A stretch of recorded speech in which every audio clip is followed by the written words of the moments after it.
Hello guys, how are you all? Welcome back to my channel. So, today we are gonna see, what if Vegeta met Yamoshi's spirit? Subscribe if you enjoy the video. And also check the description, so let's begin the story. The silence of space was absolute. Vegeta floated cross-legged in the void, suspended between massive asteroids that drifted like ancient sentinels through the darkness. His arms rested on his knees, palms upturned, fingers loose. The prince's breathing had slowed to almost nothing, a meditation technique he'd perfected over countless hours of solitary training. Out here, millions of miles from Earth, there were no distractions, no cockroach showing off his latest technique. No Bulma nagging him about missed dinners, no Trunks looking at him with those expectant eyes, waiting for his father to finally surpass the man who defeated Frieza. Just Vegeta and the cold embrace of the cosmos. A bead of sweat traced down his temple despite the frigid vacuum around him.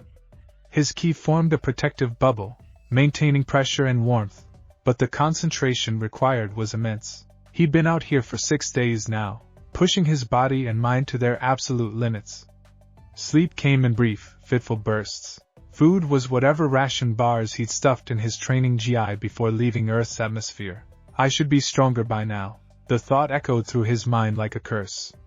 It had been the same thought that drove him here, to this desolate corner of space where even Whis' staff couldn't easily locate him. The same thought that had plagued him since Kakarot unveiled yet another transformation, another level of power that Vegeta hadn't even known existed. Ultra Instinct. The name alone made his jaw clench. A state of being where the body moved without thought, where instinct transcended consciousness itself. Goku had touched it during the Tournament of Power, had wielded it like a divine gift. And Vegeta? He'd watched from the sidelines, barely able to keep up with movements too fast for even his trained eyes to follow. I am the prince of all Saiyans, Vegeta muttered, his voice swallowed by the void. My father ruled an empire. My bloodline extends back to kings who conquered worlds. And yet, he let the sentence die.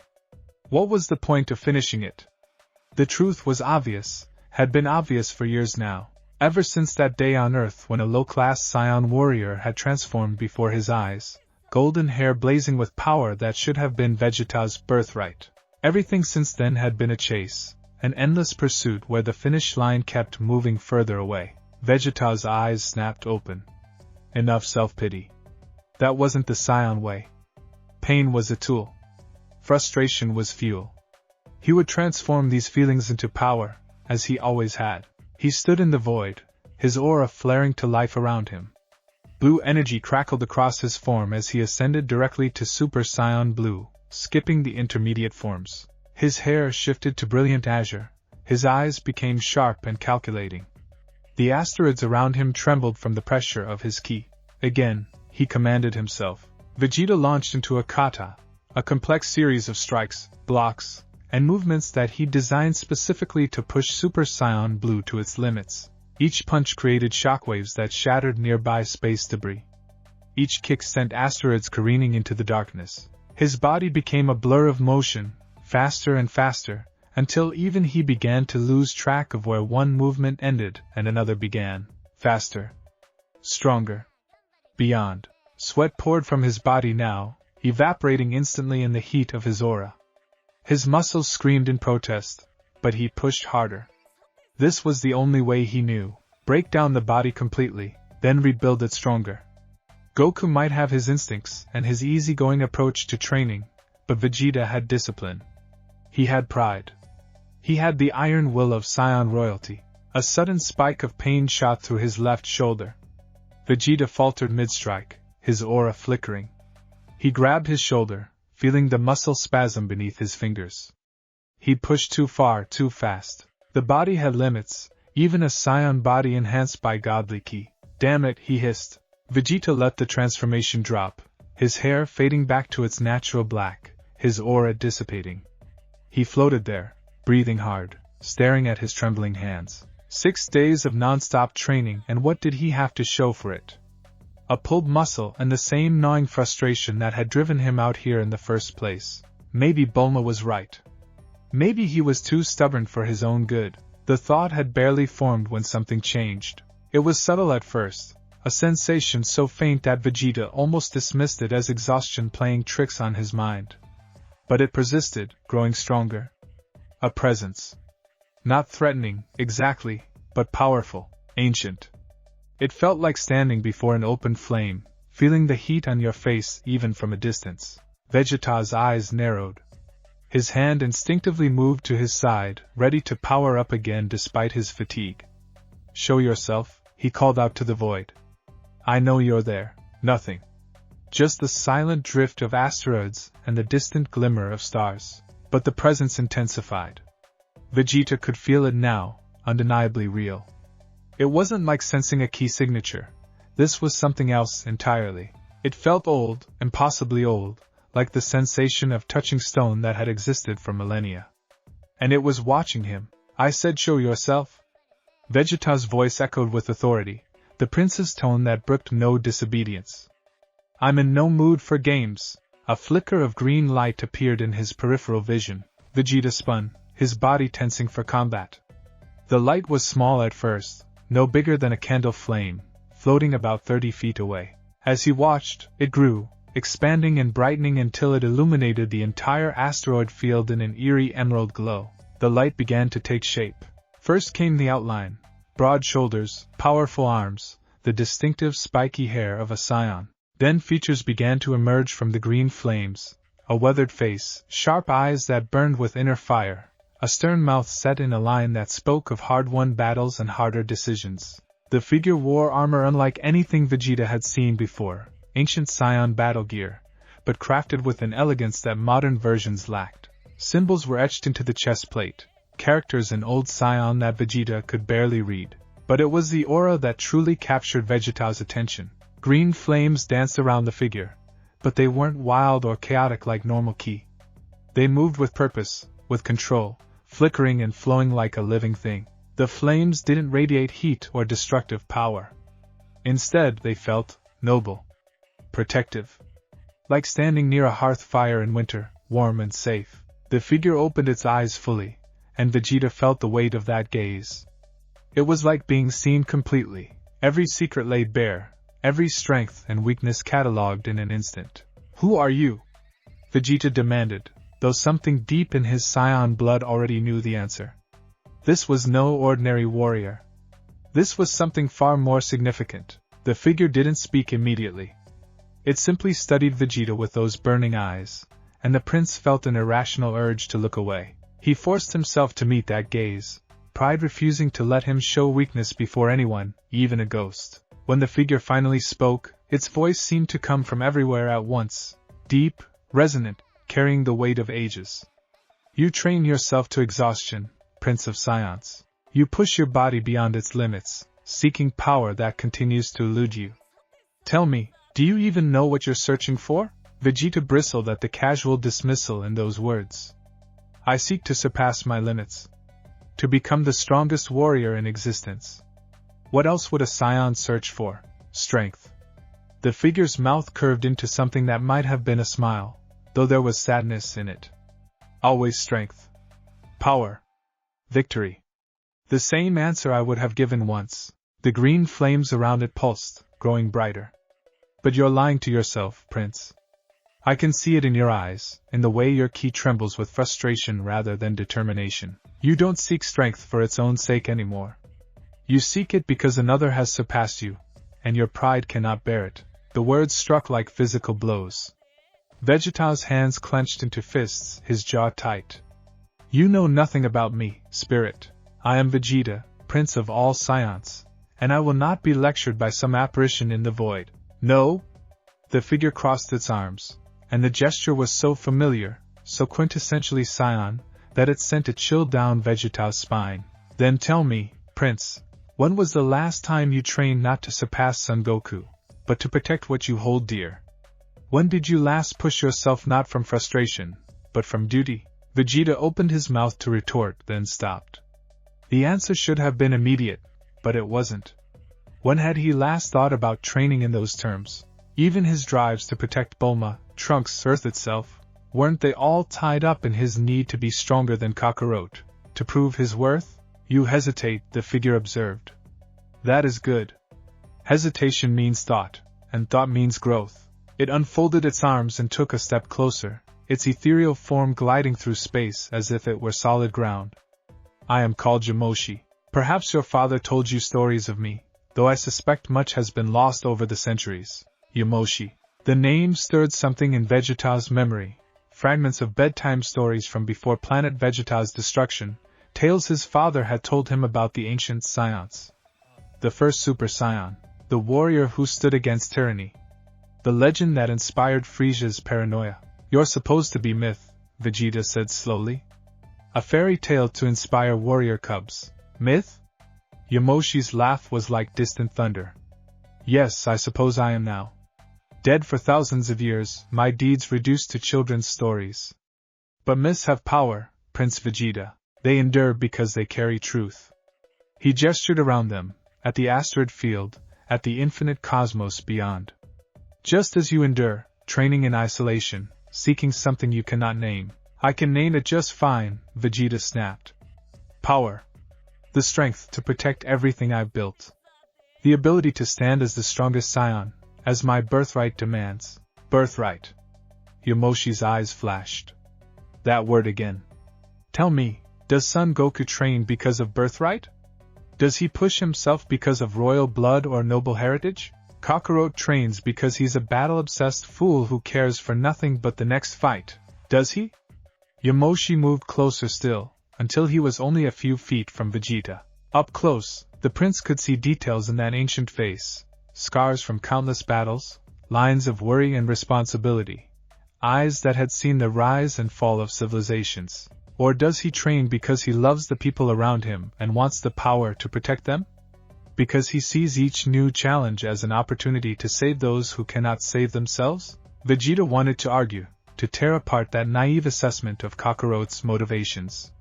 But the words stuck in his throat. Because wasn't there truth in what Yamoshi said? Goku trained obsessively, yes, but when had he ever used his power for anything but protection? Every transformation, every new technique, they'd all come in moments of desperate need, when someone Goku cared about was in danger. I protect Earth, Vegeta said, but his voice lacked conviction. I've died for this planet. I've fought gods and monsters to keep it safe. You have, Yamoshi agreed. And that is why I appear before you now, Prince Vegeta. Because beneath the pride and the frustration and the endless competition, I see something that Son Goku lacks. Something essential. Despite himself, Vegeta felt his pulse quicken. What? The burden of kings. The words hung in the void between them, heavy with meaning. Yamoshi continued, his voice taking on a quality like a teacher addressing a student. Son Goku is powerful, perhaps the most naturally gifted warrior your race has produced since the ancient days. But he is not a ruler. He has never carried the weight of a crown, never felt the responsibility of an entire people resting on his shoulders. He fights for personal reasons, to test himself, to protect his loved ones, to experience the thrill of battle. These are not small motivations, but they are individual. The spirit's green flames pulsed, creating patterns in the darkness. You, however, were raised to rule. Even as a child, you understood that your actions reflected on all Saiyans. Every failure was not just personal shame but a stain on your people's honor. Every victory was not just yours but theirs. You carry that burden still, even though your race is nearly extinct, even though your throne is ash and memory. Vegeta felt something twist in his chest. He'd never quite articulated it that way, but yes, that was exactly how he felt. The weight of being the last prince of a dead race. The responsibility to prove that Saiyan nobility meant something more than cruelty and conquest. What does any of this have to do with strength? Vegeta asked, his voice rough. Everything. Yamoshi raised his hand, and the green flames around him coalesced into his palm, forming a sphere of emerald energy. I was like Son Goku once, a warrior who fought for the joy of battle, who sought strength for its own sake. But when I saw my people corrupted, turned into tools of evil, I understood that power without purpose is meaningless. I became something more than a warrior that day. I became a guardian, a king who would sacrifice everything to protect those who couldn't protect themselves. The sphere of energy in his hand pulsed, and Vegeta felt its warmth even from several feet away. It wasn't the burning heat of destructive ki. It was something gentler, more fundamental, like the warmth of a sun that gives life rather than takes it. This is what I offer you, Prince Vegeta. Not more power for power's sake. Not a transformation to help you defeat Son Goku. But understanding. Purpose. The knowledge of what it truly means to be a warrior king. Vegeta stared at the green flames, mesmerized despite himself. And if I refuse? If I tell you I have no interest in ancient wisdom and mystical purposes? Yamoshi's expression didn't change. Then I will fade, and you will continue your training as before. You will grow stronger, perhaps even strong enough to rival Son Goku again. But the frustration will remain, Prince. Because you're not really seeking power, you're seeking meaning. And that is something no amount of training can provide unless you know where to look. The spirit began to fade, its form becoming translucent, the green flames dimming. Wait, Vegeta heard himself say. Yamoshi paused, partially dissipated. Yes? Vegeta wrestled with his pride, with years of self-reliance and stubborn independence. Asking for help went against everything he built himself to be, but something in Yamoshi's words had resonated, had touched something deep in his Saiyan soul that he'd been trying to ignore for years. You said you see something in me that Kakarot lacks, Vegeta said slowly. Prove it. Show me this burden of kings you speak of. Show me what makes royal blood matter beyond empty titles. The green flames surged back to full brightness, and for the first time, Yamoshi smiled. A real smile, not sad or knowing, but genuinely pleased.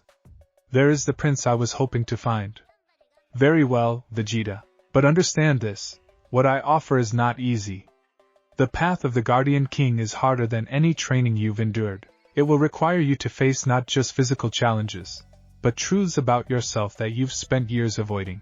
I'm not afraid of truth, Vegeta said, though his heart pounded. We shall see. Yamoshi raised both hands, and the green flames exploded outward, enveloping the entire asteroid field in emerald light.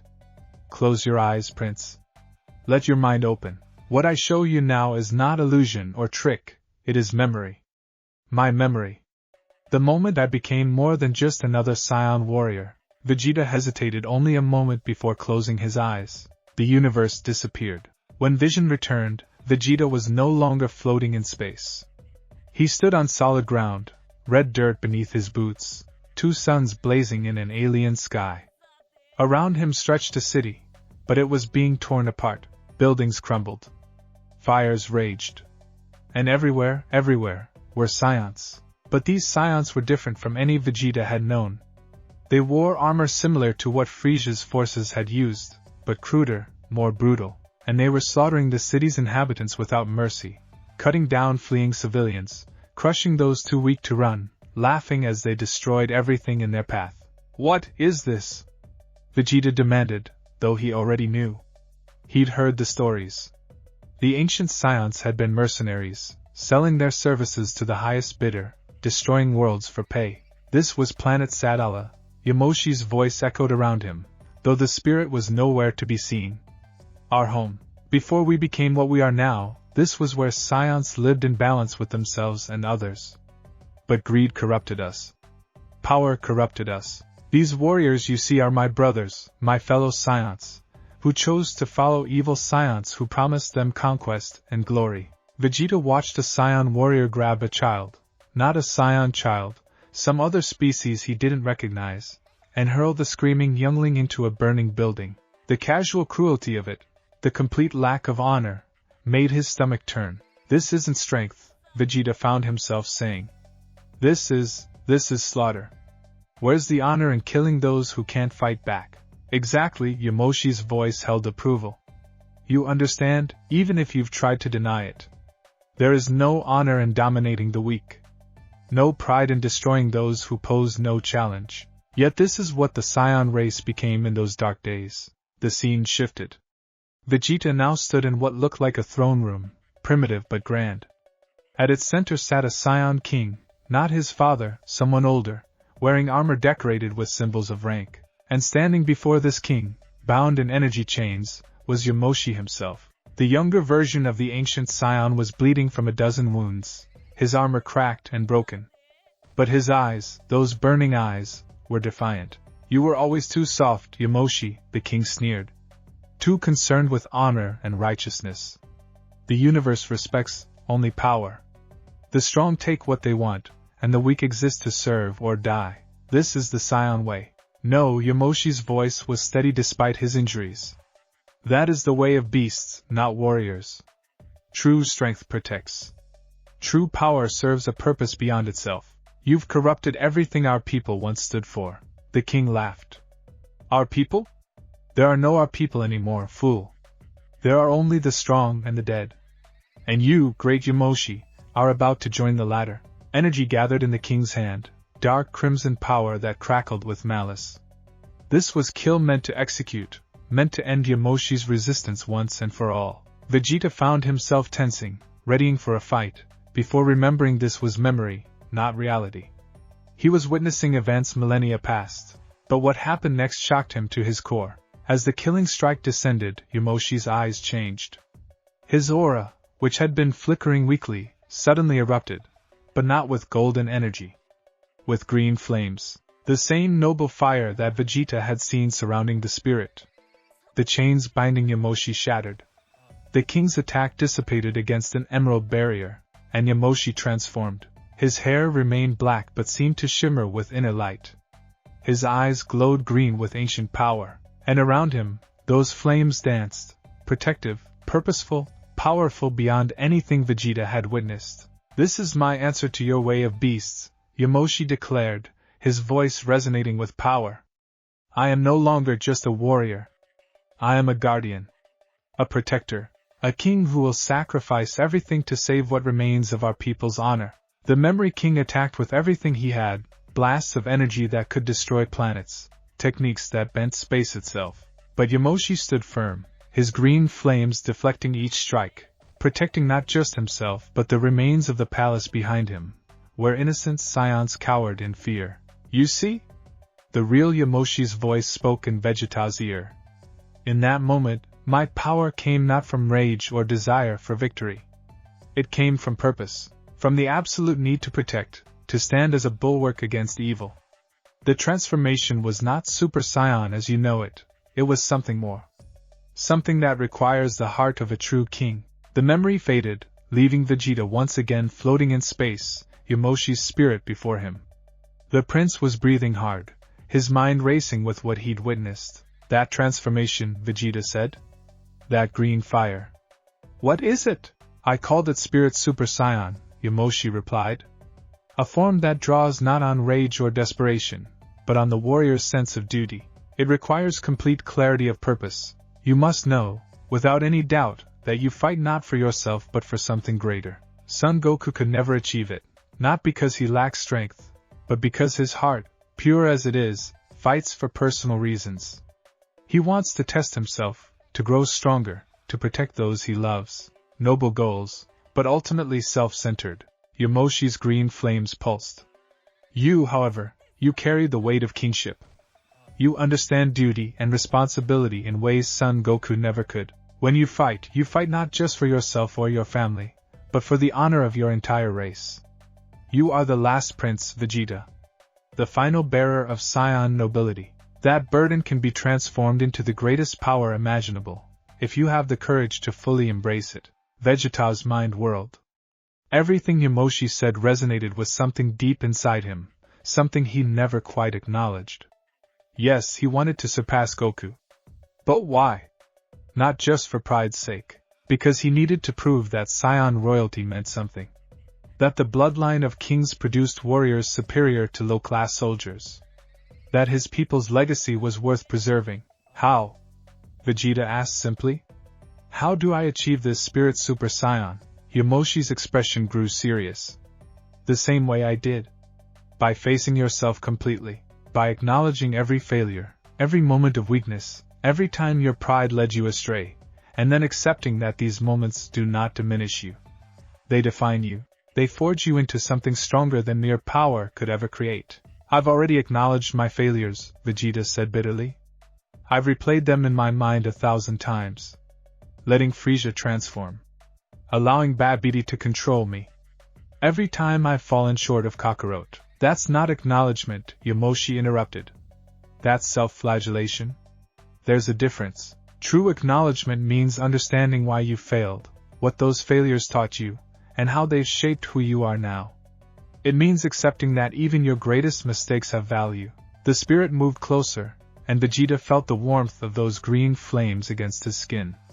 I cannot simply give you this transformation, Prince. You must earn it, as I did. You must undergo trials that will test not your body, but your spirit, your resolve, your worthiness to bear the title of Warrior King. Then test me, Vegeta said without hesitation. Whatever trials you have, whatever challenges await, I will face them. I will prove that I am worthy of this power. Yamoshi studied him for a long moment, those ancient eyes seeming to peer into Vegeta's very soul. Finally, he nodded. Very well. But know this, the trials will not be what you expect. I will not ask you to fight powerful enemies or overcome physical obstacles. The challenges ahead are far more difficult than that. I don't care, Vegeta said firmly. I am Prince Vegeta. I have overcome gods and demons. I have died and returned. You have never truly faced yourself, Yamoshi interrupted again. That is what I ask of you now. Return to this place in 3 days. Prepare yourself not for battle, but for truth. And Vegeta, tell no one of our meeting. Son Goku especially must not know. Not yet. This path is yours alone to walk. Before Vegeta could respond, Yamoshi began to fade. The green flames dimmed, the spirit's form becoming transparent once more. Wait, Vegeta called out. You're just leaving? What am I supposed to do for 3 days? Yamoshi's voice echoed as his form disappeared completely. Reflect. Remember. Understand what you truly fight for. The trials ahead will demand complete honesty from you, Prince. If you cannot face yourself with clarity, you will fail before we even begin. And then he was gone. Vegeta floated alone in the asteroid field once more, the only light coming from distant stars. But something had changed. The frustration that had driven him out here, the bitter need to surpass Goku at any cost, it was still there, but tempered now. Complicated by questions he never allowed himself to ask. What did he truly fight for? The question should have been simple.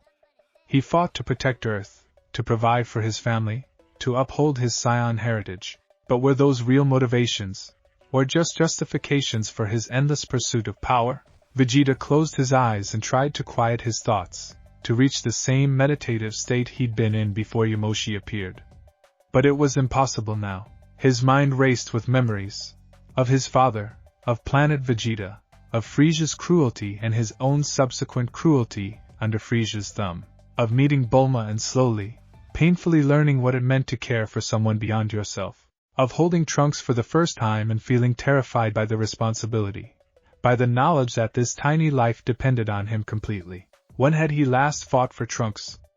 Really fought with his son's safety as the primary concern, not just another box to check on his path to surpassing Goku? The thought made him uncomfortable, and Vegeta instinctively shied away from it. This was exactly the kind of introspection he'd spent years avoiding. Better to focus on training, on power, on tangible goals that could be measured and achieved. But Yamoshi's words echoed in his mind. You must undergo trials that will test not your body, but your spirit. Vegeta opened his eyes and stared at his hands. They were trembling slightly, not from exhaustion but from something else. Anticipation mixed with an emotion he rarely acknowledged. Fear. Not fear of death or defeat, but fear of what he might discover about himself if he truly looked inward with the honesty Yamoshi demanded. 3 days, he muttered to the void. 3 days to prepare for trials he couldn't anticipate. 3 days to face truths he'd been running from for years. 3 days to decide if he had the courage to walk a path that even Kakarot couldn't follow. Vegeta powered up, his aura flaring blue around him as he transformed back into Super Saiyan Blue. But the power felt different now, less satisfying. What had once been his greatest achievement now seemed like just another stepping stone, another form that could be surpassed or matched. He needed more. Not just more power, but more purpose. The spirit Super Saiyan that Yamoshi had displayed, that noble green flame, it called to something in Vegeta's blood. The warrior's pride that had always defined him, yes, but also something deeper. The burden of kingship. The responsibility of being the last prince of a dying race. For the first time in years, Vegeta allowed himself to truly remember his father. Not the brutal king who had sold his people to Frieza, but the quiet moments between the violence. His father's hand on young Vegeta's shoulder, steady and strong. His father's voice teaching him about Saiyan history, about the warriors who had come before. His father's eyes, hard but not unkind, telling him, "You are my son, my heir." Never forget what that means. What had it meant? Beyond the title, beyond the claim to a throne that no longer existed, what did it mean to be a Saiyan prince? Vegeta had spent his entire adult life trying to prove his superiority through strength alone. But Yamoshi had shown him another path, one where power came not from surpassing others but from protecting them, from accepting the burden of leadership and transforming it into purpose. It was a seductive idea.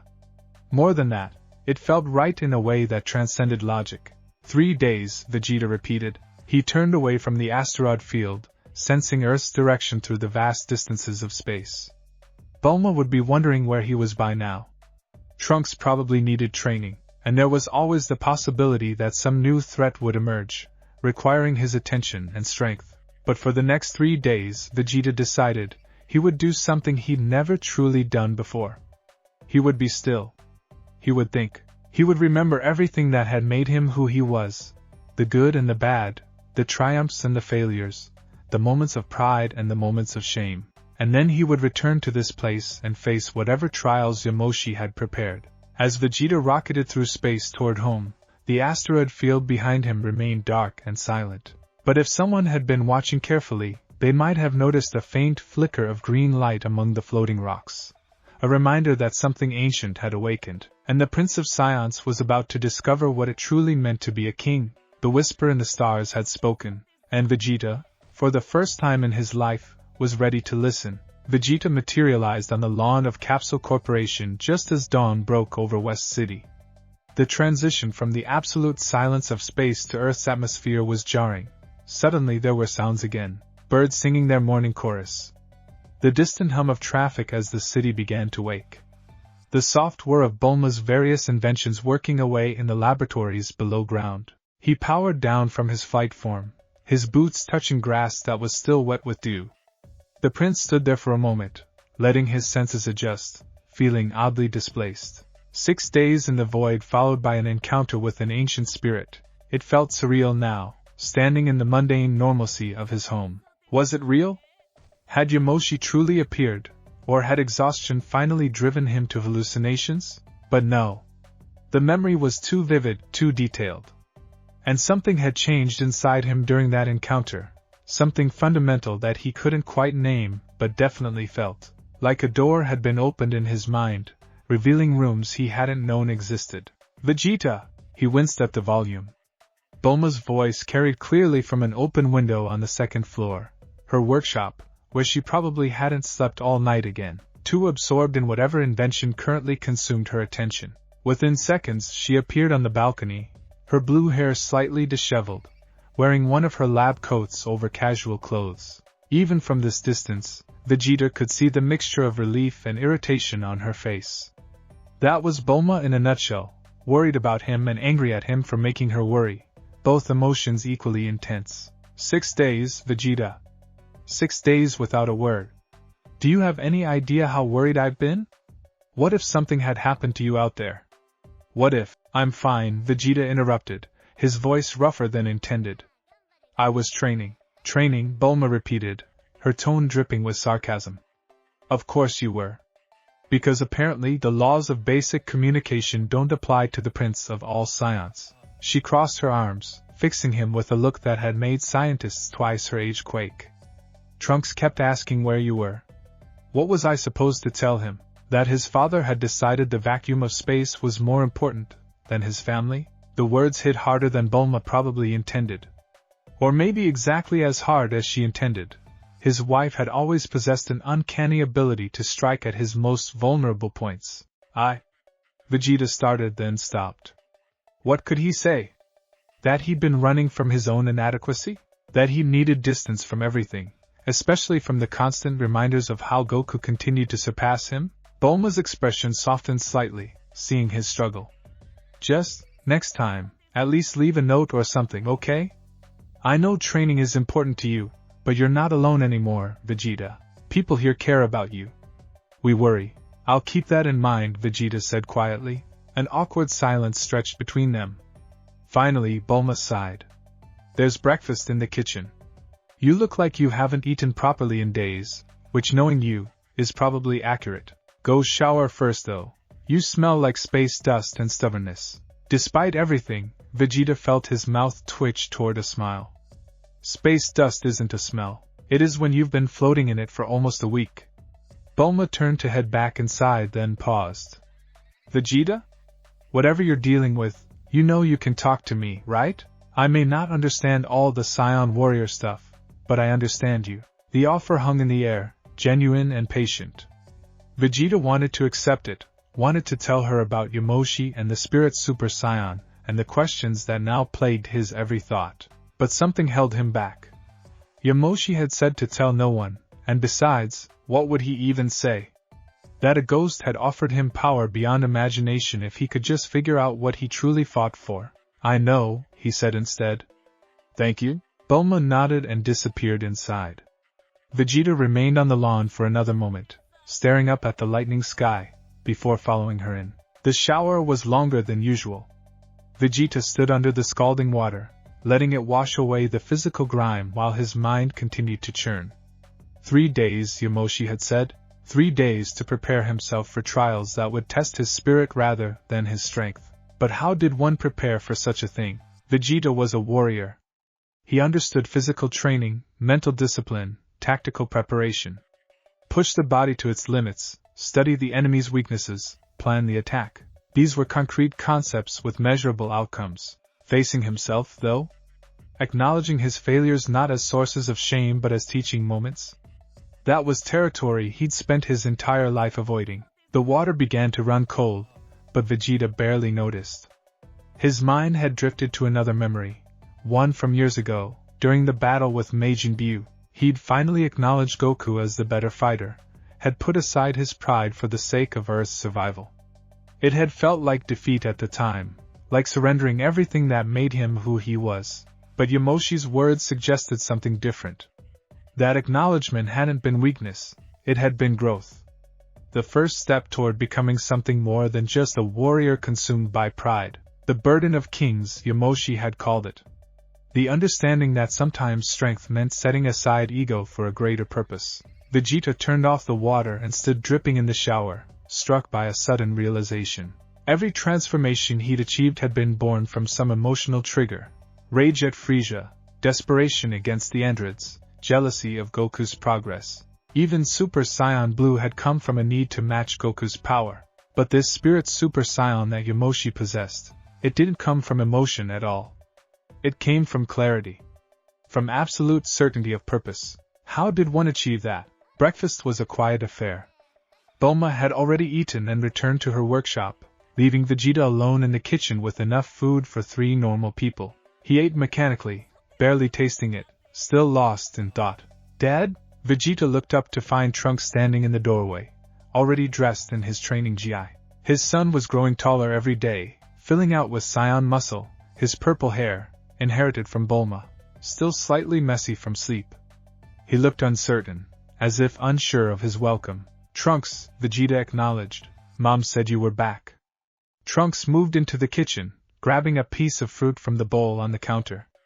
Were you really gone for 6 days? Yes. Training? Yes. Trunks nodded slowly, and Vegeta could see the wheels turning behind his son's eyes.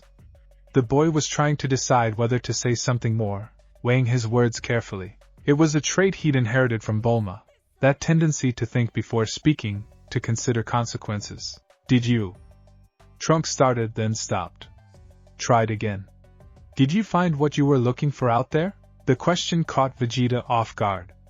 Not did you get stronger or did you learn new techniques, but whether he found what he was looking for.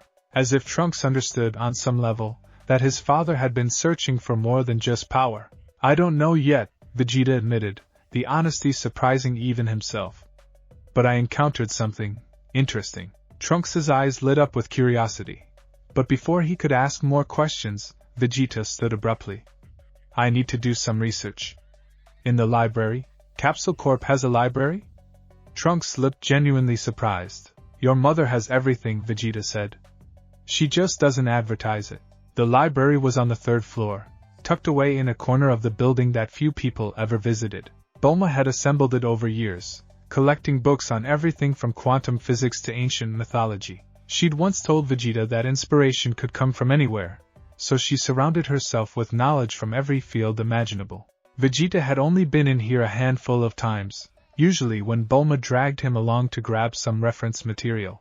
But now he moved through the stacks with purpose, scanning titles, looking for anything related to Saiyan history or mythology. It took nearly an hour, but he finally found a section dedicated to alien cultures and civilizations. Most of it was academic, dry historical accounts, anthropological studies, the kind of material that made his eyes glaze over. But tucked away on a bottom shelf, almost hidden, was a slim volume bound in what looked like synthetic leather. The title was in Old Saiyan, characters that Vegeta could barely read. His father had taught him the basics as a child, but that had been decades ago, and the language had largely fallen out of use even before planet Vegeta's destruction. He pulled the book free and opened it carefully. The pages were yellowed with age, the text handwritten in the same archaic script. But as Vegeta slowly worked his way through the first few lines, his heart began to pound. Legends of the ancient Saiyans, tales of heroes long forgotten. This was it. This had to be where he'd find information about Yamoshi. Vegeta carried the book to a nearby desk and sat down, spreading it open under a lamp. The translation was slow, painstaking work. Old Saiyan used different grammatical structures than the modern language, and many of the words had no direct equivalent. But Vegeta persisted, driven by a need to understand what Yamoshi had offered him. The first several stories were familiar, legends his father had told him as a child. Tales of great warriors who conquered entire planets single-handedly, accounts of brutal kings who ruled through fear and strength. The typical Saiyan mythology, celebrating power and dominance above all else. But then, about halfway through the book, Vegeta found something different. The tale of Yamoshi, the righteous warrior. His hands trembled slightly as he began to translate. In the time before the Great Darkness, when Saiyan still dwelt upon sacred Sadala, there lived a warrior named Yamoshi. He was not born of royal blood, yet he possessed a king's heart. While others pursued strength for conquest and glory, Yamoshi sought power to protect the innocent and uphold justice. In those days, evil had infected the Saiyan race. A faction of warriors, led by corrupt nobles, began to use their strength for cruelty and oppression. They ravaged planets not for survival or necessity, but for pleasure. They enslaved the weak and slaughtered those who resisted. They abandoned the ancient code that warriors should protect as well as conquer. Yamoshi spoke against this evil, but none would listen. They called him weak, foolish, too soft to be a true Saiyan. In their pride and arrogance, they believed that might alone determined right. Vegeta paused in his translation, struck by the parallels. Wasn't this exactly how Frieza had treated the Saiyans? Using their strength for his own purposes, corrupting them into tools of destruction? And hadn't Vegeta himself been complicit in that corruption, destroying countless worlds in Frieza's service before ever coming to Earth?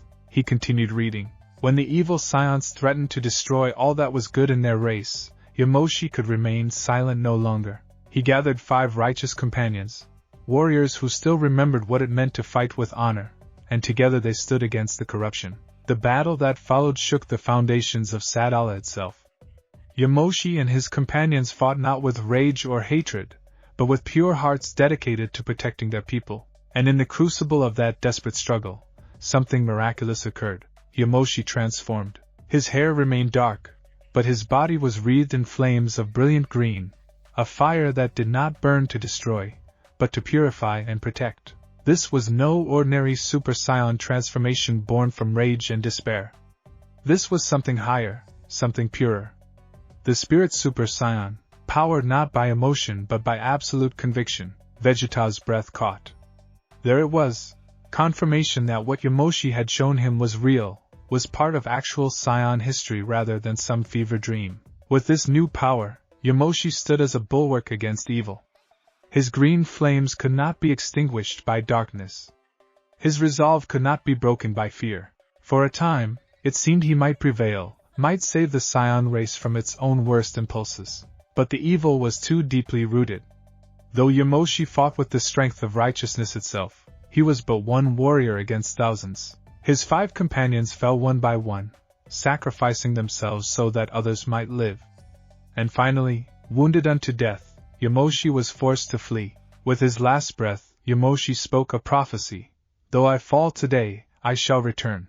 In the distant future, when the Saiyan race stands at the edge of extinction and faces its greatest trial, I will choose a successor, not the strongest warrior, nor the most talented, but the one who carries a true king's heart. To him, I will pass on the spirit Super Saiyan, and through him, the Saiyan race will find redemption. And so Yamoshi died, and with him died the dream of a righteous Saiyan civilization. But his spirit endured, waiting across the ages for the one worthy to inherit his legacy. The text continued with more details about the aftermath, how the evil Saiyans eventually turned on each other, how planet Sadala was destroyed in their conflicts, how the survivors fled to a new world they named Planet Vegeta. But Vegeta barely processed these parts. His mind was fixed on that prophecy, the one who carries a true king's heart. Was that him?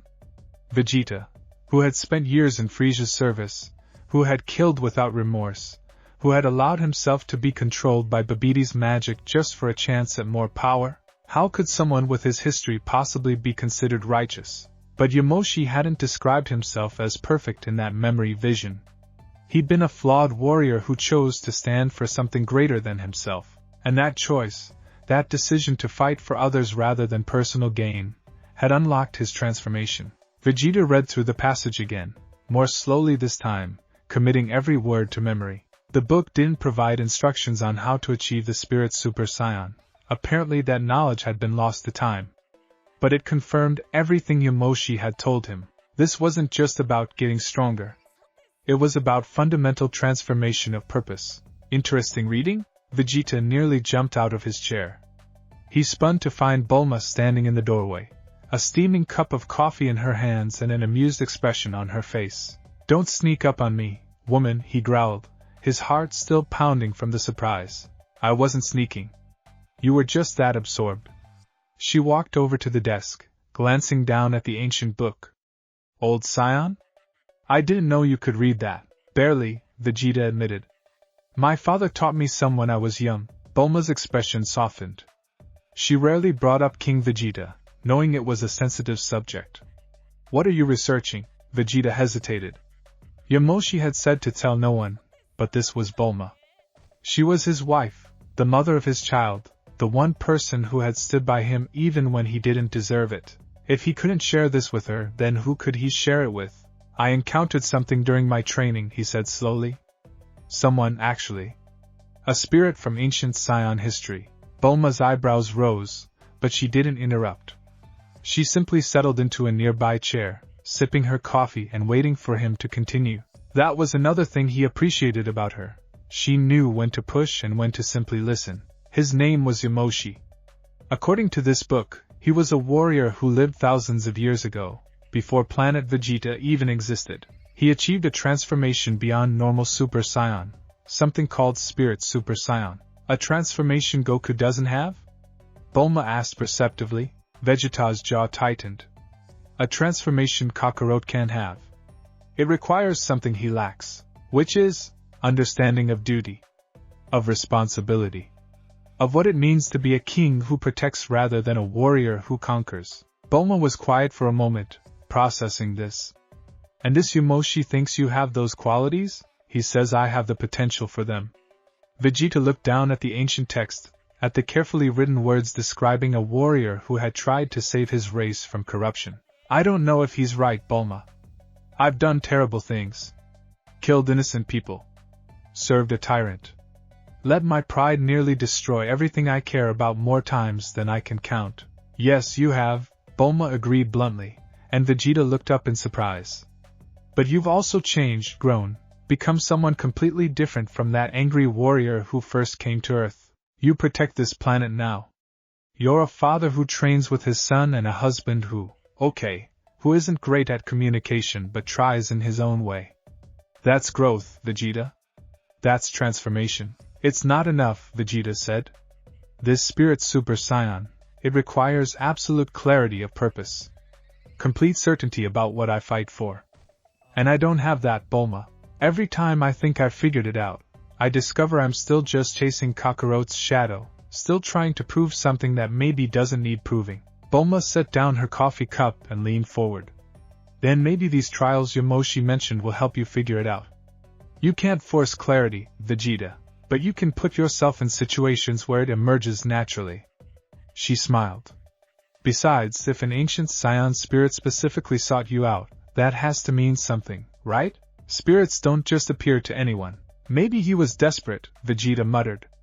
The Saiyan race is nearly extinct. Perhaps he had no other choice. Or maybe, Bulma countered, he saw something in you that you don't see in yourself yet. Something worth cultivating. The words settled over Vegeta like a warm blanket. He wanted to believe them, wanted to think that Yamoshi's choice had been based on merit rather than lack of options. But doubt was a familiar companion, one he'd carried since childhood. I have 3 days, Vegeta said. 3 days to prepare for trials I don't understand. How do I prepare for something like that? Bulma stood and walked over to him, placing a hand on his shoulder. The same way you prepare for anything, by being yourself. Not the person you think you should be, or the warrior you're trying to become, but just Vegeta. Flaws and all, because I suspect that's what these trials will really test. Whether you can accept yourself completely, not just the parts you're proud of. She squeezed his shoulder and headed for the door, pausing at the threshold. And Vegeta? Whatever happens with this Spirit Super Saiyan thing, you're already enough. You don't need ancient transformations to prove your worth. At least, not to the people who matter. Then she was gone, leaving Vegeta alone with the ancient text and his turbulent thoughts. The next 2 days passed in a strange limbo. Vegeta trained, but not with his usual intensity. He sparred with Trunks, teaching his son advanced techniques while also learning patience he hadn't known he possessed. He meditated, attempting to quiet his mind and achieve the clarity Yamoshi spoke of, though it remained frustratingly elusive, and he thought about his father, about his childhood, about every decision that had led him to this moment. On the second evening, Vegeta found himself in the Capsule Corporation's observation dome, a glass-enclosed room at the top of the building where Bulma sometimes went to stargaze. He sat cross-legged on the floor, staring up at the night sky, picking out constellations he'd learned during his travels across the universe. Somewhere out there, countless light years away, was the space where planet Vegeta had once existed. Just debris now, scattered atoms that had once been a world, a civilization, his home. The Saiyan race reduced to a handful of survivors, most of whom had no connection to their heritage anymore. What did it mean to be the prince of all Saiyans when there was no kingdom left to rule? The question had haunted him for years, but now he examined it with new perspective. Maybe the title wasn't about ruling at all. Maybe it was about preservation, keeping alive the memory of what Saiyans could be at their best, not their worst. Being a guardian of heritage and honor rather than a conqueror of worlds. That felt more like what Yamoshi had described. A king whose power served a purpose beyond himself. Dad? Vegeta turned to find Trunks climbing into the observation dome, moving carefully in the low light. Shouldn't you be asleep? Vegeta asked. Couldn't sleep, Trunks admitted. He settled down next to his father, following his gaze to the stars above. You've been different the last couple days. Quieter. Mom's worried. Your mother worries too much. Maybe. Trunks was silent for a moment. Are you okay? The question was simple, direct, concerned. When had his son become perceptive enough to see through Vegeta's defenses? I'm preparing for something, Vegeta said finally. Something important. A fight? Not the kind you're thinking of. Trunks nodded, accepting the non-answer. They sat together in comfortable silence, father and son, watching the stars wheel slowly overhead. Finally, Trunks spoke again.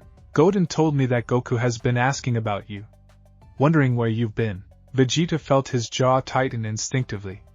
Kakarot can mind his own business. He's worried too, Trunks said quietly. He considers you his friend, Dad. Even if you don't always act like it. Friend. The word felt strange applied to his relationship with Goku. They were rivals, competitors, warriors who pushed each other to greater heights. But friends? That implied a level of affection and trust that Vegeta had never been comfortable acknowledging. Yet wasn't it true? Goku had saved his life multiple times, had forgiven him for past atrocities, had offered him respect and partnership when Vegeta had done nothing to earn it. If that wasn't friendship, what was? Perhaps, Vegeta conceded grudgingly. Trunks smiled.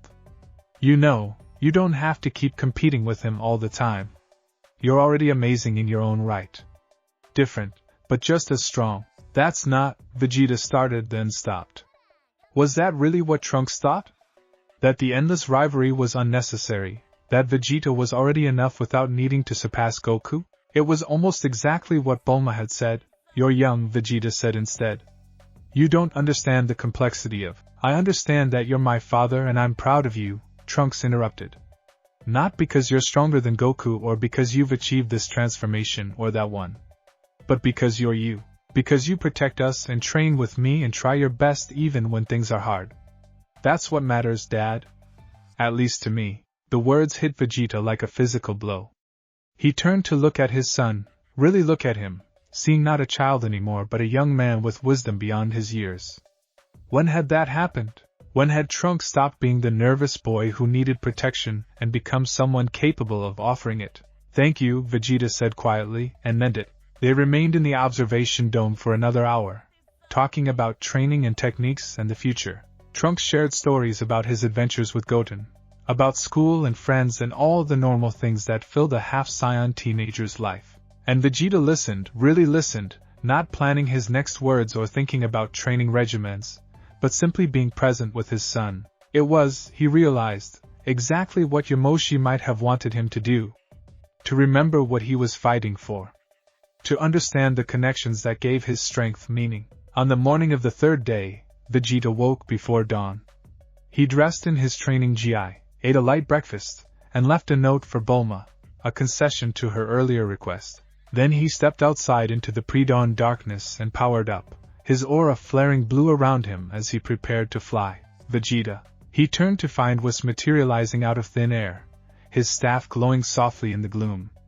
The angel was wearing his usual serene expression, but there was something knowing in his eyes. Whis, Vegeta acknowledged warily. What are you doing here? I sensed something interesting 3 days ago, Whis said casually. A very old energy signature awakening after millennia of dormancy. I thought I might investigate, but then I realized it was seeking you specifically. How curious. Vegeta's guard went up. Have you been spying on me? Observing, Whis corrected. There's a difference. And what I observed was fascinating. Tell me, Vegeta, have you encountered Yamoshi's spirit? There was no point in denying it. Whis seemed to know everything anyway. Yes, and he's offered to teach you the Spirit Super Saiyan transformation. It wasn't a question. How did you? I'm an angel, Whis said with a slight smile. I know many things. Including the fact that Spirit Super Saiyan is a genuine transformation, one that even Lord Beerus respects. It's quite different from the forms you and Goku have been developing. Then you know I can't tell anyone about it yet, Vegeta said. Yamoshi was specific. Oh, I have no intention of interfering. Whis tapped his staff on the ground. I simply wanted to offer some advice before you undergo these trials. May I? Vegeta hesitated, then nodded. The Spirit Super Saiyan is not like other transformations, Whis explained. It doesn't multiply your power or enhance your speed in conventional ways. Instead, it harmonizes your ki with your deepest convictions, creating a form that's uniquely suited to your specific purpose. For Yamoshi, that purpose was protecting the innocent and upholding justice. For you, I don't know what my purpose is, Vegeta admitted. Then the trials will help you discover it. Whis' expression became more serious. But Vegeta, understand this. You cannot achieve this transformation by trying to be someone you're not. Yamoshi doesn't want you to become a copy of him. He wants you to become the fullest version of yourself. That means embracing everything you are, the pride, the determination, even the darkness in your past. All of it has shaped who you are now. Bulma said something similar, Vegeta murmured. Your wife is quite wise, Whis agreed. You should listen to her more often. Now, I won't keep you any longer. I believe you have an appointment to keep. The angel began to fade, but paused. Oh, and Vegeta? When you succeed, and I believe you will, the transformation won't make you stronger than Goku. At least, not in the way you're hoping, but it will make you something he can never be. Consider whether that might be even more valuable. Then Whis was gone, leaving Vegeta alone with the dawn and his thoughts. Something Goku can never be. The words echoed as Vegeta launched himself into the sky, flying toward the coordinates where he'd left the asteroid field. The journey took hours, but he made it in silence, his mind focused on the trials ahead. When he arrived, the asteroid field looked exactly as he'd left it, dark rocks drifting through the void, stars glittering in the distance. Vegeta floated to the same spot where he'd been meditating 3 days ago and settled into position. I'm here, Yamoshi, he called out. I'm ready. For a long moment, nothing happened. Then, gradually, green light began to seep into the darkness. It started as tiny pinpricks, like fireflies, but quickly grew brighter and more numerous.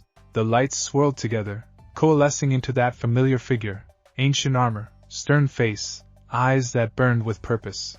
Yamoshi stood before him, wreathed in noble flames. You returned, the spirit said, and there was approval in his voice. Many would have dismissed our encounter as fantasy or exhaustion. But you believed, and you prepared. That shows wisdom. I don't feel wise, Vegeta said honestly. I feel confused. Uncertain.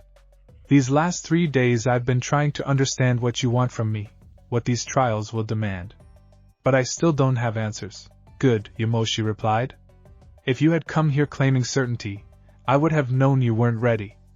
Wisdom begins with acknowledging what we don't know. The spirit moved closer, his green flames casting eerie shadows across the asteroids.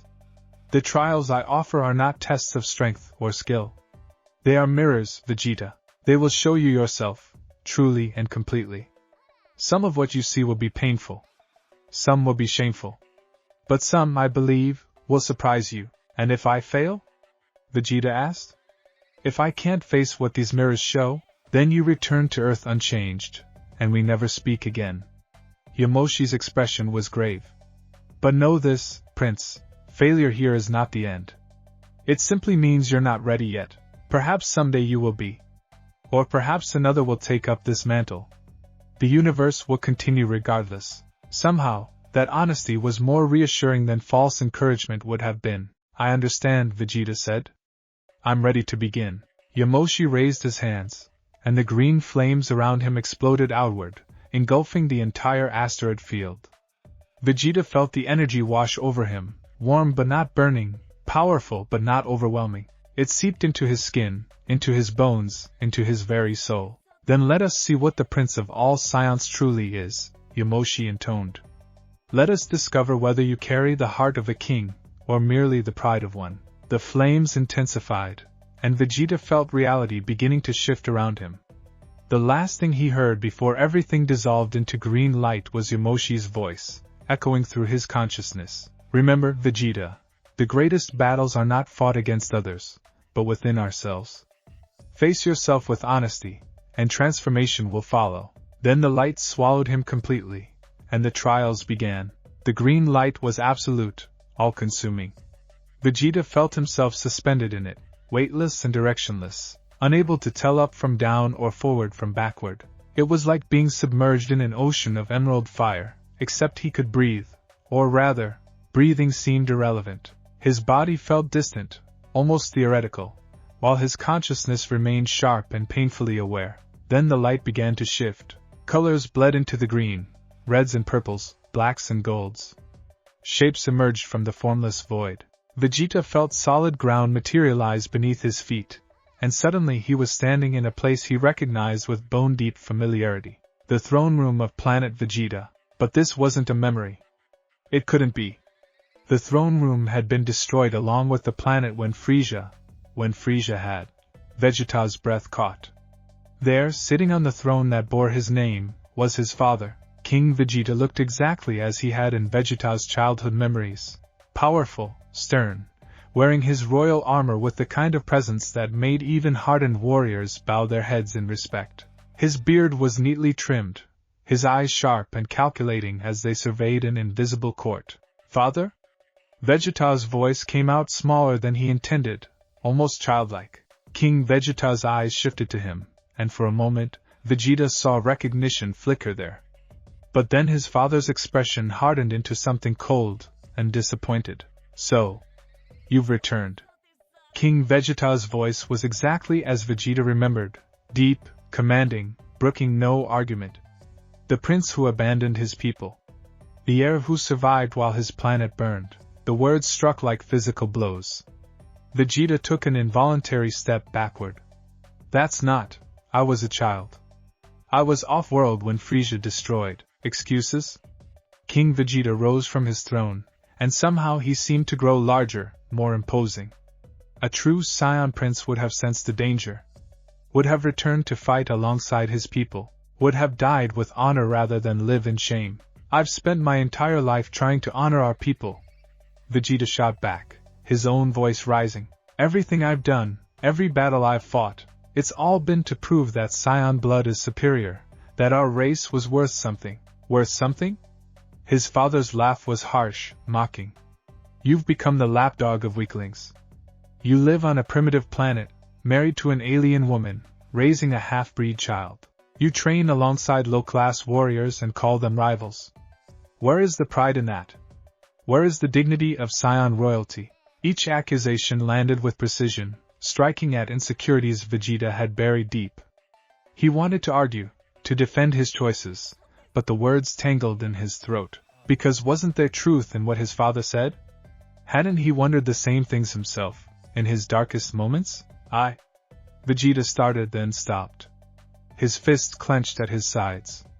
I've changed. The old Saiyan ways, conquest, destruction, serving the highest bidder, they were wrong. You were wrong to sell our people to Frieza.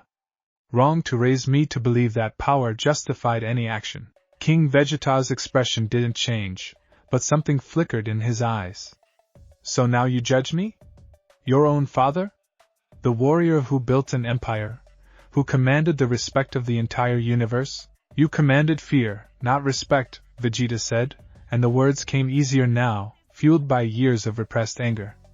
And your empire was a lie. We weren't conquerors, we were slaves. Frieza's attacked dogs, destroying worlds on his command. You knew it. You hated it. But you were too afraid to do anything about it until it was too late. Afraid? King Vegeta's aura flared, crimson energy crackling around him. I was practical. I kept our people alive, kept them strong. What would you have had me do? Rebel against Frieza and watch every Saiyan be slaughtered? Yes. The word exploded from Vegeta with more force than he intended. Yes, if it meant dying with honor instead of living as tools. You taught me that Saiyans were warriors, proud and fierce. But then you showed me that pride meant nothing when faced with real power. You taught me to bow to anyone stronger, to compromise every principle for survival. Is it any wonder I became what I was? The throne room shook. King Vegeta's aura grew larger, more violent. But Vegeta stood his ground, his own blue energy rising to meet his father's crimson. You blame me for your choices? King Vegeta snarled. For the planets you destroyed? The innocent lives you took? I may have set you on that path, boy, but you walked it willingly. You enjoyed the destruction, the fear in your victims' eyes. Don't pretend you were some innocent child corrupted by circumstances. You became a monster because some part of you wanted to be one. The accusation hit harder than any physical blow could have. Because it was true. Vegeta had enjoyed the power, the fear he inspired. There had been a time when he'd taken pleasure in crushing those weaker than himself, when he believed that might truly did make right. You're right, Vegeta said quietly, and King Vegeta paused mid-rant, clearly not expecting agreement. I did enjoy it. For years I reveled in destruction because it was all I knew, all I thought I was supposed to be. But I'm not that person anymore, aren't you? His father's voice dropped to something dangerous. When you train yourself to exhaustion, desperate to surpass Kakarot, what drives that if not the same hunger for dominance? When you rage against your limitations, resenting anyone stronger than you, is that so different from the young prince who demanded everyone bow before him? Vegeta opened his mouth to deny it, but stopped. The parallel was uncomfortable, undeniable. His motivations had changed, yes, but had the fundamental nature of his drive really evolved? Or had he simply found new targets for the same old hunger? I fight to protect now, Vegeta said, though the words felt hollow even to him. To defend Earth, my family, do you? King Vegeta circled him slowly, like a predator evaluating prey. Or do you fight because you cannot imagine any other existence? Because the only identity you've ever known is warrior, competitor, the one who must be strongest? Tell me, my son, if Kakarot disappeared tomorrow, if there were no more enemies to fight, no more levels to achieve, who would you be? The question hung in the air, heavy and unanswerable. Vegeta wanted to say he'd be a father, a husband, a guardian of Earth. But would he? Or would he find some other competition, some other way to prove his worth through combat and strength? I don't know, Vegeta admitted finally, the words like ash in his mouth. King Vegeta stopped circling. For the first time, his expression softened slightly, becoming something almost resembling sadness. At least you're honest. That's more than I could manage at your age. What? His father sighed, and suddenly he seemed smaller, more human. The throne room began to fade around them, becoming less distinct, more dreamlike. Do you know what my greatest regret was, Vegeta? Not fighting Frieza sooner. Not protecting our people better. But raising you to be like me, proud, driven, unable to find value in anything but power. King Vegeta walked back to his throne but didn't sit. Instead, he placed a hand on its armrest, staring at it as if seeing it for the first time. I wanted you to be strong, to survive in a universe that crushed the weak without mercy. But in teaching you strength, I forgot to teach you purpose. I showed you how to fight, but never what to fight for. The admission shook Vegeta to his core. His father, the mighty King Vegeta, ruler of an empire, was acknowledging failure? Expressing regret? Why are you telling me this? Vegeta asked. Because I'm not really your father. King Vegeta's form began to shimmer, becoming translucent. I'm a reflection. A mirror showing you the parts of yourself you inherited from him, for better and worse. The pride, yes. The determination. But also the insecurity, the need to prove yourself, the inability to find worth outside of battle. The figure that had been King Vegeta was fading now, becoming indistinct.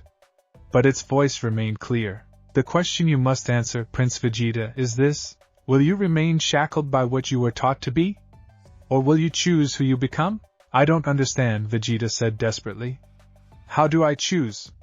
How do I break free from patterns that have defined me for my entire life? By accepting them first.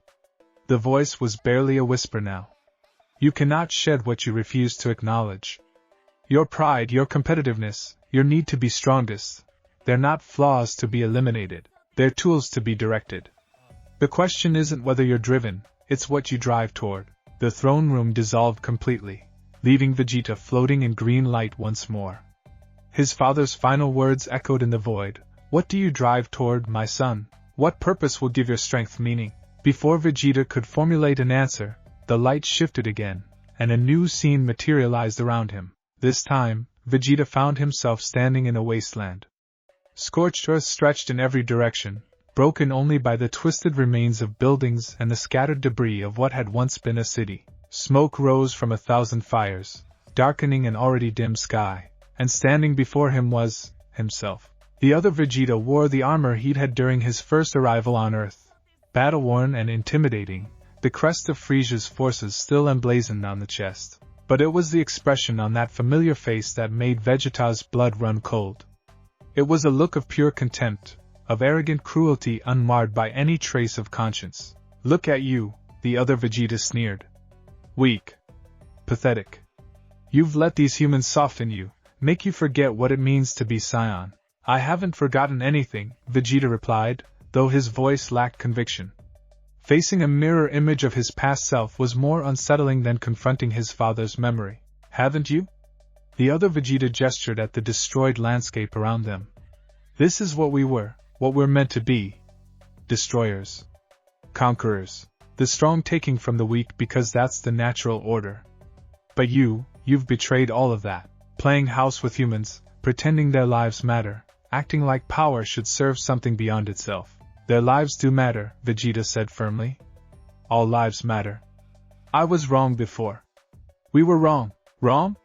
The other Vegeta laughed, and it was a sound Vegeta remembered making himself: cold, harsh, dismissive. There's no right or wrong in the universe, only strength and weakness. We understood that once. We ruled through fear and power, and it felt glorious. Don't you remember? And against his will, Vegeta did remember. The rush of destroying a planet's defenses, the satisfaction of watching enemies flee in terror, the intoxicating sense of absolute power over life and death. For years, that had been his entire existence, and yes, he had gloried in it. I remember, Vegeta said quietly.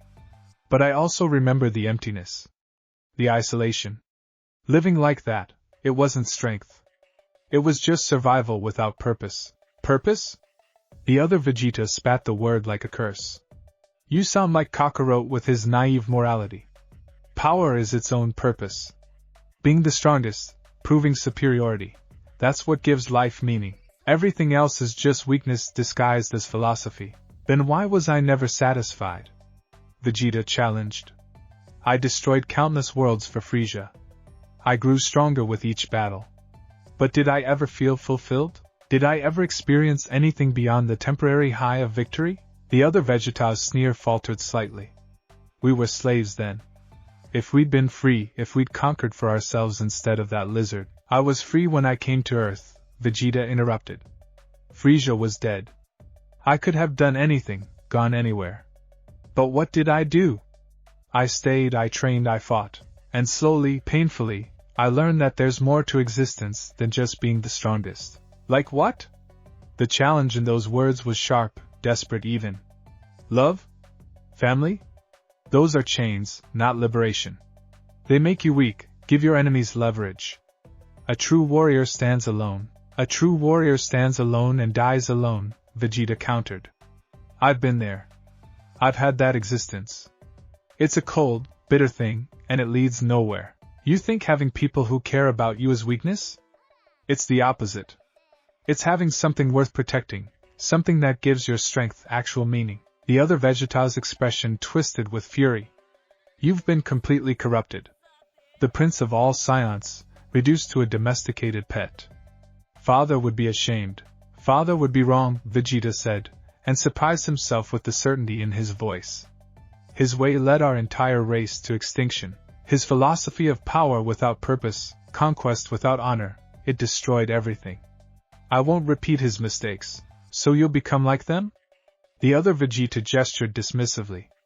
Like the humans with their petty morals and limited understanding? You'll pretend you're not superior when we both know you are? Being superior doesn't mean crushing those beneath you, Vegeta said. It means having the strength to protect them. The wisdom to use power responsibly. That's what I should have learned from being a prince. That nobility isn't about dominating others. It's about serving something greater than yourself. The other Vegeta was silent for a long moment, studying him with narrowed eyes. Then, slowly, his expression began to change. The sneer faded, replaced by something more complex, surprise, perhaps, or recognition. You really believe that, the other Vegeta said, and the contempt had drained from his voice. You're not just saying words. You actually mean it. Yes. Then what about me? The other Vegeta spread his arms, indicating himself, the destroyed landscape, everything they represented. I'm part of you, Vegeta. I'm every cruel choice you made, every innocent you killed, every moment of sadistic pleasure and others' suffering. You can't just wish me away or pretend I never existed. So what do you do with me? The question struck at the heart of everything. Vegeta had been trying for years to distance himself from his past, to pretend that the warrior who had served Frieza was somehow a different person, but that wasn't true. That cruel, arrogant prince was him. Those choices, those actions, they were his, and no amount of growth could erase them.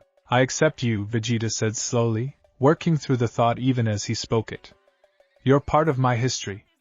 Part of what made me who I am now. I can't change what I did, can't bring back the lives I took or undo the destruction I caused. But I can choose what I do moving forward. Pretty words, the other Vegeta said, but there was less hostility in it now. How do you live with it though? The guilt? The knowledge of what you've done? By trying to do better, Vegeta replied. by protecting instead of destroying. By raising my son to be nothing like what I was. By standing with people I once would have crushed. Fighting for a planet I once would have sold to the highest bidder.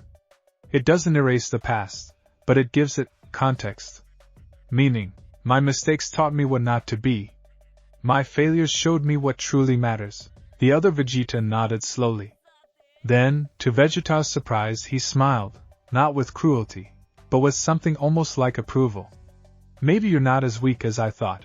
Maybe this growth you talk about is its own kind of strength. It is, Vegeta said with certainty. It takes more courage to change than to stay the same. More strength to admit fault than to defend it. Then let me ask you this, the other Vegeta said, his form beginning to fade like King Vegeta's hat. If you could go back, knowing what you know now, would you change it? Would you erase your past if given the chance? Vegeta considered the question carefully. His immediate instinct was to say yes, of course he would. Who wouldn't want to undo such terrible actions? But as he thought deeper, he realized the answer was more complex. No, he said finally. If I changed my past, I wouldn't be who I am now. I wouldn't have come to Earth. Wouldn't have met Bulma or fathered Trunks. Wouldn't have learned the lessons that made me capable of growth. My past was evil, yes. But it was also necessary. For me to become who I'm meant to be. The other Vegeta, the cruel prince from his past, smiled one final time. Good answer. You're learning, Vegeta? You're learning that strength isn't about perfection. It's about integration, taking all of yourself, good and bad, and forging it into something purposeful. Then he was gone, dissolving into green light. Vegeta stood alone in the wasteland, but the landscape was changing. Vegetation sprouted from the scorched earth. Buildings began to repair themselves, rising from ruins. The dark sky lightened, revealing blue and clouds and the promise of rain, renewal, rebirth. Not erasing what was, but building something new upon it. The green light swallowed him again, and Vegeta braced for whatever would come next. The third scene that materialized was different from the others. Instead of a specific location, Vegeta found himself standing in a void, not empty darkness, but a space filled with countless floating images, like windows into different moments of time, and standing before him was Goku. Not a reflection this time, but something that felt more real. This Goku was as Vegeta had seen him most recently, relaxed posture, easy smile, wearing his orange gi with the confidence of someone completely comfortable in their own skin. Hey Vegeta, Goku said cheerfully.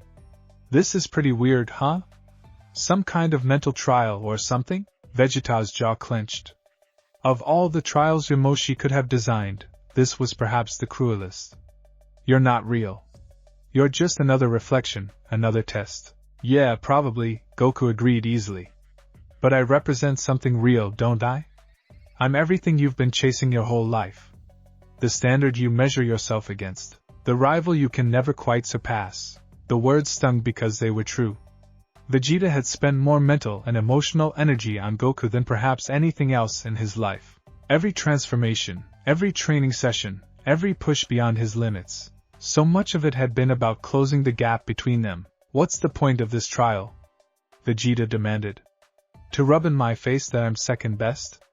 To mock my efforts? Nah, nothing like that, Goku said, his expression becoming more thoughtful. I think it's about understanding why you care so much. Why beating me has become so important to you that it's basically the center of your whole world. It's not, Vegeta started then stopped. Was that true? Had his rivalry with Goku really become that all-consuming? The images floating around them began to move, showing moments from their history. There, Goku transforming into a Super Saiyan for the first time on Namek, golden light blazing while Vegeta watched in stunned disbelief. There, Goku defeating Frieza while Vegeta was helpless. There, Goku achieving Ultra Instinct during the Tournament of Power while Vegeta struggled just to remain relevant. See, this is what I don't get, Goku said, gesturing at the images. Why does it matter so much? We're both strong. We both protect Earth. We both keep pushing each other to get better. So what if I happen to reach new levels first sometimes? That doesn't make you less valuable. You wouldn't understand, Vegeta said bitterly. You weren't raised to be a prince. You don't carry the weight of royal blood, of needing to prove that your heritage means something. You're right, I don't understand that, Goku admitted. But I understand wanting to be better. I train all the time too, you know. I push myself just as hard as you do. The difference is, I do it because I love getting stronger, not because I'm trying to prove something. And that's exactly why you'll always surpass me, Vegeta snapped. Because you're free of the burden of expectation. You can just enjoy it. Meanwhile, I'm shackled by the need to live up to a dead civilization's standards. Goku tilted his head, considering this. Is that really what drives you? Living up to planet Vegeta's standards? Because from what I know about Saiyan history, those standards were pretty terrible. Conquest, destruction, serving Frieza. I know what our standards were. Vegeta's voice rose. But that's not what I mean. I mean the potential. What Saiyans could have been if we'd been better. If we'd used our strength for something worthwhile. I'm trying to prove that Saiyan royalty could mean more than just cruelty and domination. Okay, Goku said slowly. But why do you need to prove it by beating me specifically? I'm just a guy who likes to fight. I'm not judging your heritage or your worth. I'm just here. Doing my thing. And there it was. The question Vegeta had been avoiding for years. Why did beating Goku matter so much? It wasn't really about Saiyan heritage or royal pride. Those were justifications, explanations he gave himself and others. But the real reason, because you're everything I should have been, Vegeta admitted, the words coming out in a rush. A pure-hearted warrior who fights for the right reasons. Who doesn't carry the baggage of past atrocities. Who naturally achieves what I have to claw and scrape for. You're what a Saiyan could be without corruption. And seeing you surpass me over and over, it's a constant reminder of all my failures. Goku's expression softened. Vegeta, you know that's not fair to yourself, right? I'm not better than you. I'm just different. Yeah, I might have figured out Ultra Instinct first, but you've got things I'll never have. Your tactical mind. Your ability to push through pain I'd give up on. The way you protect your family, those matter just as much as any transformation. No, they don't, Vegeta said flatly. In the end, the only thing that matters in battle is who's stronger. And that's always you. Is that really what you think? Goku looked genuinely sad. Man, Vegeta, if that's true, then you've missed the whole point of everything we've been through. We're not enemies competing for first place. We're partners. Rivals, yeah, but rivals who make each other better. Every time I get stronger, you work harder and discover something new about yourself. And every time you push your limits, it inspires me to do the same. We're not competing against each other. We're competing together against our own limitations. The words hung in the void between them. Vegeta wanted to dismiss them, to cling to his familiar narrative of competition and struggle. But something in Goku's earnest expression made him pause. You really believe that, Vegeta said. Of course I do. Goku grinned. Fighting you is one of my favorite things. Not because I want to beat you, but because you push me to be better. And I like to think I do the same for you. Isn't that what rivals are supposed to do? Vegeta stared at the images floating around them. Moments from countless battles, training sessions, victories and defeats. He'd always viewed them through the lens of competition, of one-upmanship. But looking at them now, with Goku's words in his mind, he saw something different. In each moment, they were growing. Adapting. Learning from each other. When Goku achieved a new level, Vegeta didn't just follow. He found his own path. His own interpretation. Super Saiyan Blue evolution. His unique training methods. The tactical approaches that Goku's instinctive style would never consider. They weren't the same warrior. They never had been.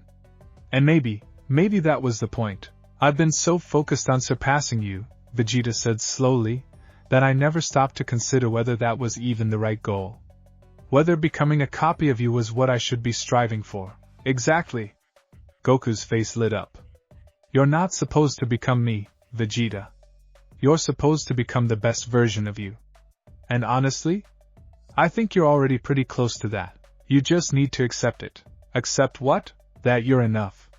Goku said it simply, as if it were the most obvious thing in the world. You don't need to beat me to have value.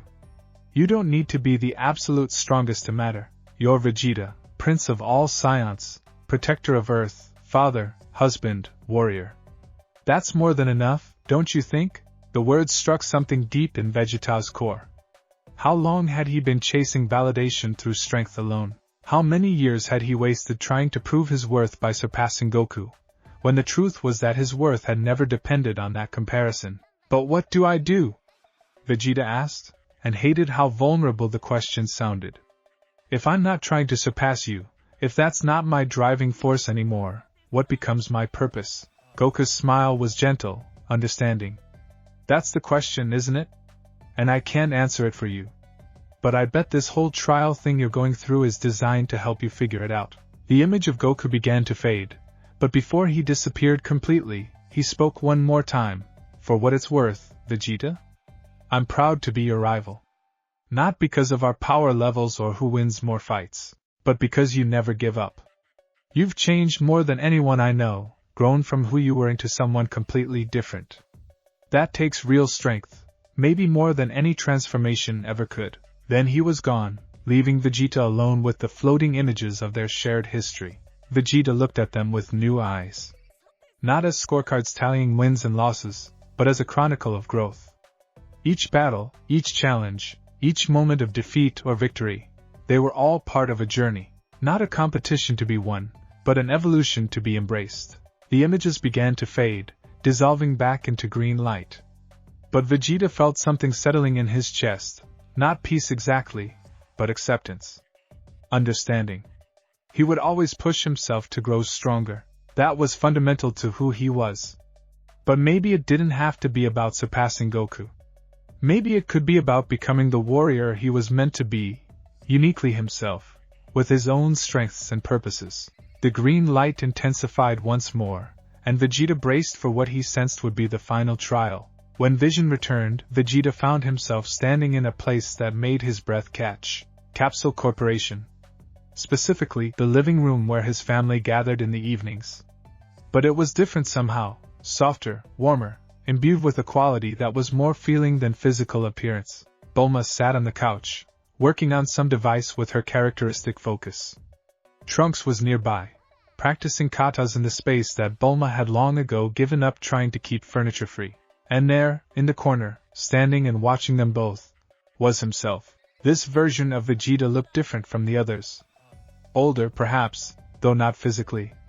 There was a quality to his eyes, a depth, a peace that the real Vegeta had never quite achieved. He wore simple training clothes, and his posture was relaxed yet alert. He looked content. Who are you? Vegeta asked. The other Vegeta smiled. I'm who you could become. Not a reflection of your past like the others, but a possibility of your future. One potential path among many. A possible future, Vegeta repeated. And in this future I'm, what? Domesticated? Retired from fighting? No, the future, Vegeta said gently. In this future, you've simply found balance. You still train, still push your limits, still protect Earth when needed.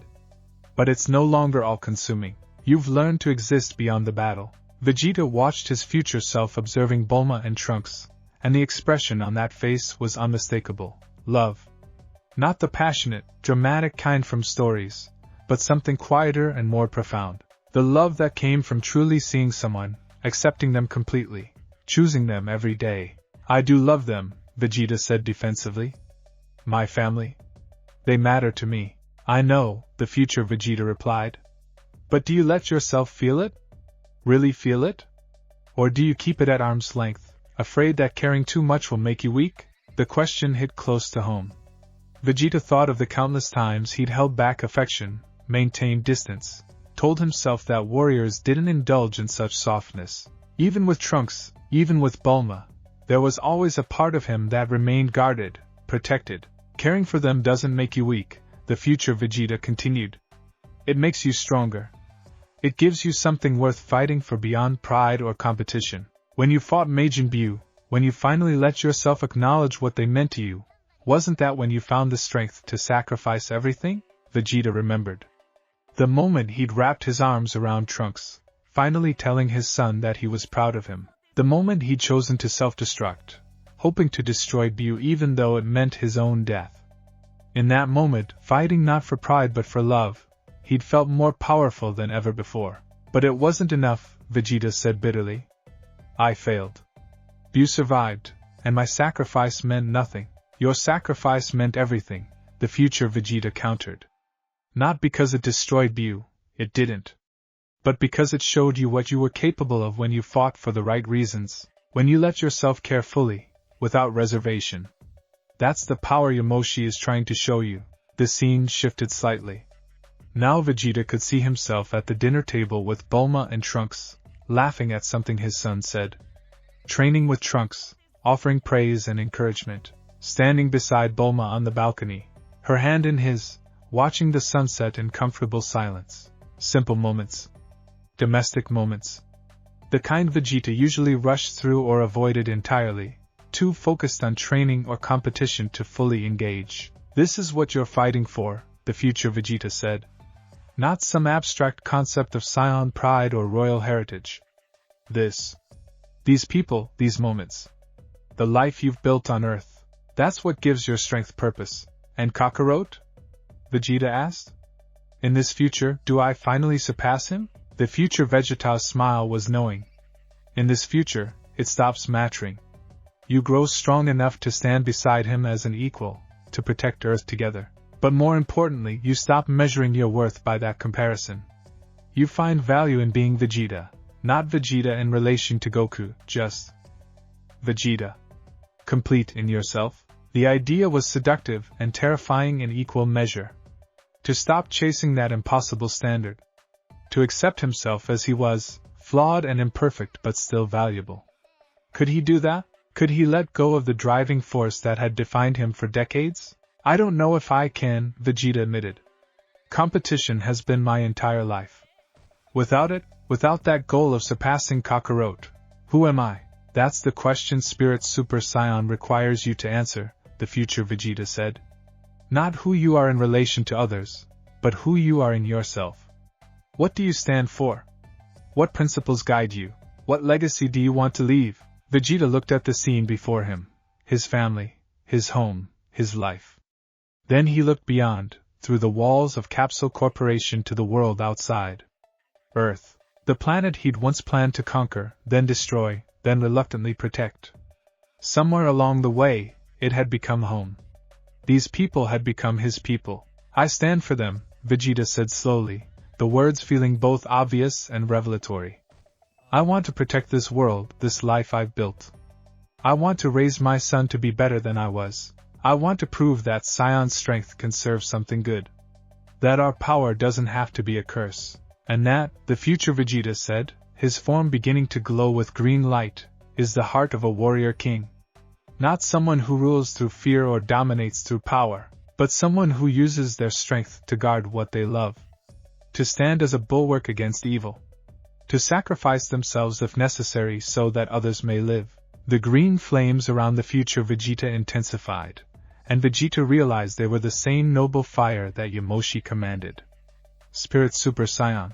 The transformation born not from rage or desperation, but from absolute clarity of purpose. You're ready, Vegeta, the future self said. You've faced your past without flinching. You've accepted your darkness and your failures. You've examined your rivalry with Goku and found it wanting as a sole purpose. And now you've identified what truly matters to you. The trials are complete. Wait, Vegeta said. That's it. I just acknowledge these things and the transformation is mine? No, the future Vegeta replied. Acknowledgement is only the first step. Now comes the hard part, living it. Acting on these realizations. Letting them guide your choices and your training. Spirit Super Saiyan isn't something you achieve once and keep forever. It's a state of being that requires constant commitment to your purpose. You must choose, every day, to be the guardian rather than the conqueror. The protector rather than the destroyer. The warrior king rather than just the warrior. The scene began to dissolve, Capsule Corporation fading back into green light. But the image of Bulma and Trunks lingered, burned into Vegeta's mind. One more thing, the future Vegeta said as he faded.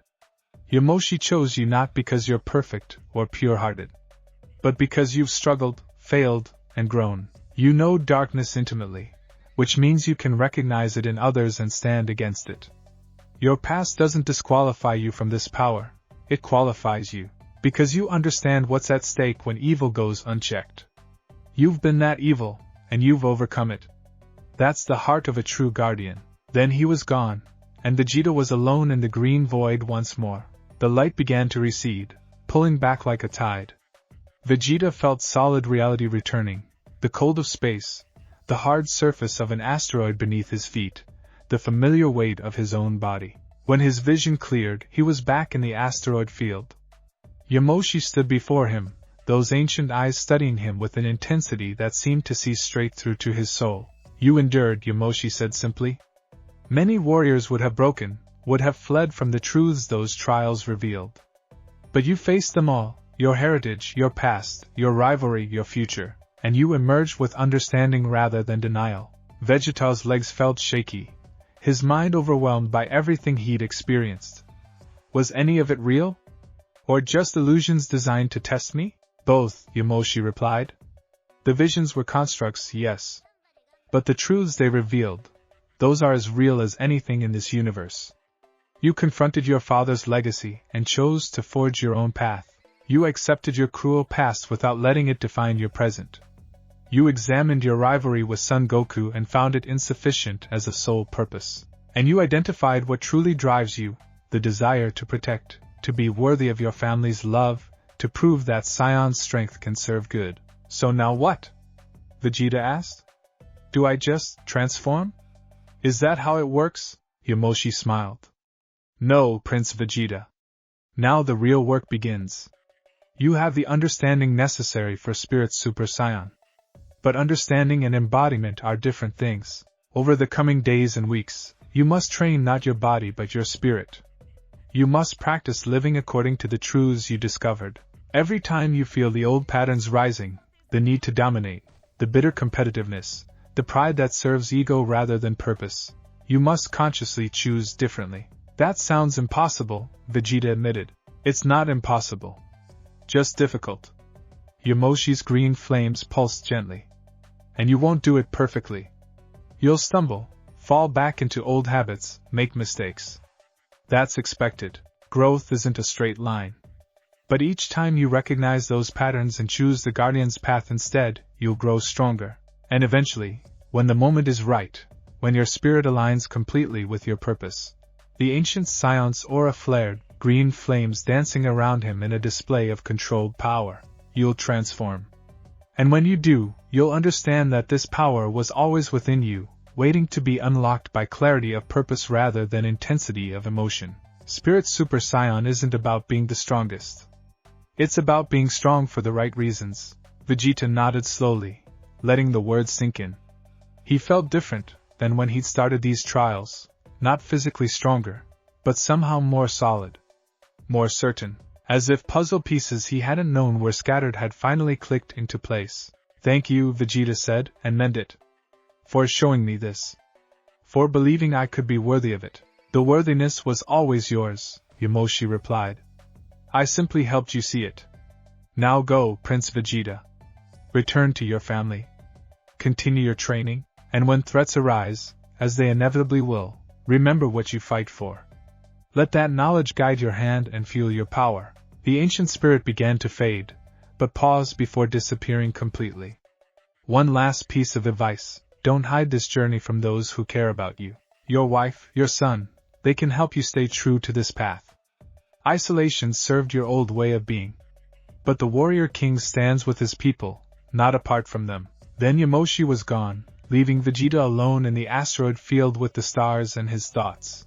Vegeta floated there for a long moment, processing everything.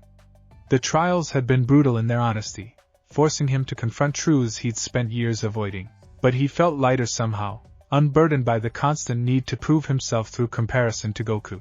He powered up, his aura flaring blue around him, and turned toward Earth. As he flew, Vegeta found himself thinking not about training regimens or power levels, but about simpler things: having dinner with his family, teaching Trunks a new technique, standing beside Bulma as she worked on her inventions, just being present. The warrior king didn't just fight. He lived. He connected. He protected not as an abstract concept, but as a daily practice. And somewhere deep in his Saiyan soul, Vegeta felt something stirring, a potential, a promise. Green flames waiting to ignite when he was truly ready. The legend had awakened. And Prince Vegeta was just beginning to understand what that meant. Chapter 4. The Weight of the Crown. The return to Earth felt different this time. Vegeta descended through the atmosphere as dawn broke over West City, painting the sky in shades of orange and pink that reminded him of the green flames that had surrounded Yamoshi. Everything seemed sharper somehow, more vivid. The sounds of the waking city reached his ears with unusual clarity. The distant rumble of traffic, the chirping of birds in the trees below, even the hum of Bulma's laboratory equipment powering up for the day. He landed softly on the lawn of Capsule Corporation, his boots barely making a sound on the dew-covered grass. For a moment, he simply stood there, breathing in the cool morning air, feeling the solid ground beneath his feet. After the surreal experience of Yamoshi's trials, the mundane reality of home was almost overwhelming. The door to the main building opened, and Bulma stepped out, wrapped in a robe and holding a steaming cup of coffee. She stopped when she saw him, her expression cycling through relief, irritation, and concern before settling on something softer. "You're back," she said simply. "I am." They stared at each other across the lawn. Vegeta found himself really looking at her, not just seeing her presence, but observing the way the morning light caught her blue hair, the worry lines around her eyes that hadn't been there when they first met, the strength in her posture despite having probably been up all night working. This woman who had chosen him, flaws and all, who had stood by him even when he didn't deserve it. "Your wife, your son, they can help you stay true to this path." Yamoshi's words echoed in his mind. "I need to talk to you," Vegeta said, walking toward the building. "About where I've been. What I've been doing." Bulma's eyebrows rose. Vegeta wasn't known for volunteering information about his activities, especially when it came to training or Saiyan matters. "Okay. Let me make you some breakfast first. You look like you've been through something intense." "That's an accurate assessment." 20 minutes later, they sat across from each other at the kitchen table. Vegeta had showered and changed into clean clothes, and now worked his way through a plate of food while Bulma waited patiently. She'd learned over the years not to push him when he was gathering his thoughts. He would speak when ready. Finally, after finishing most of his meal, Vegeta set down his fork and met her eyes. "I encountered an ancient Saiyan spirit," he began. "His name is Yamoshi. According to legend, he was the original Super Saiyan, not the transformation as we know it, but something different. Something more." Bulma leaned forward, her scientific mind immediately engaged. "More than Super Saiyan? How is that possible? I thought the transformation was..." "This isn't about multiplying power," Vegeta interrupted. "It's about purpose. Clarity." Yamoshi achieved a form called Spirit Super Saiyan, powered not by rage or desperation, but by absolute certainty of what he fought for. He proceeded to tell her everything: the encounter in the asteroid field, the ancient texts in her library, the trials that had forced him to confront his father's legacy, his own cruel past, his rivalry with Goku, and finally the vision of a possible future where he'd found balance.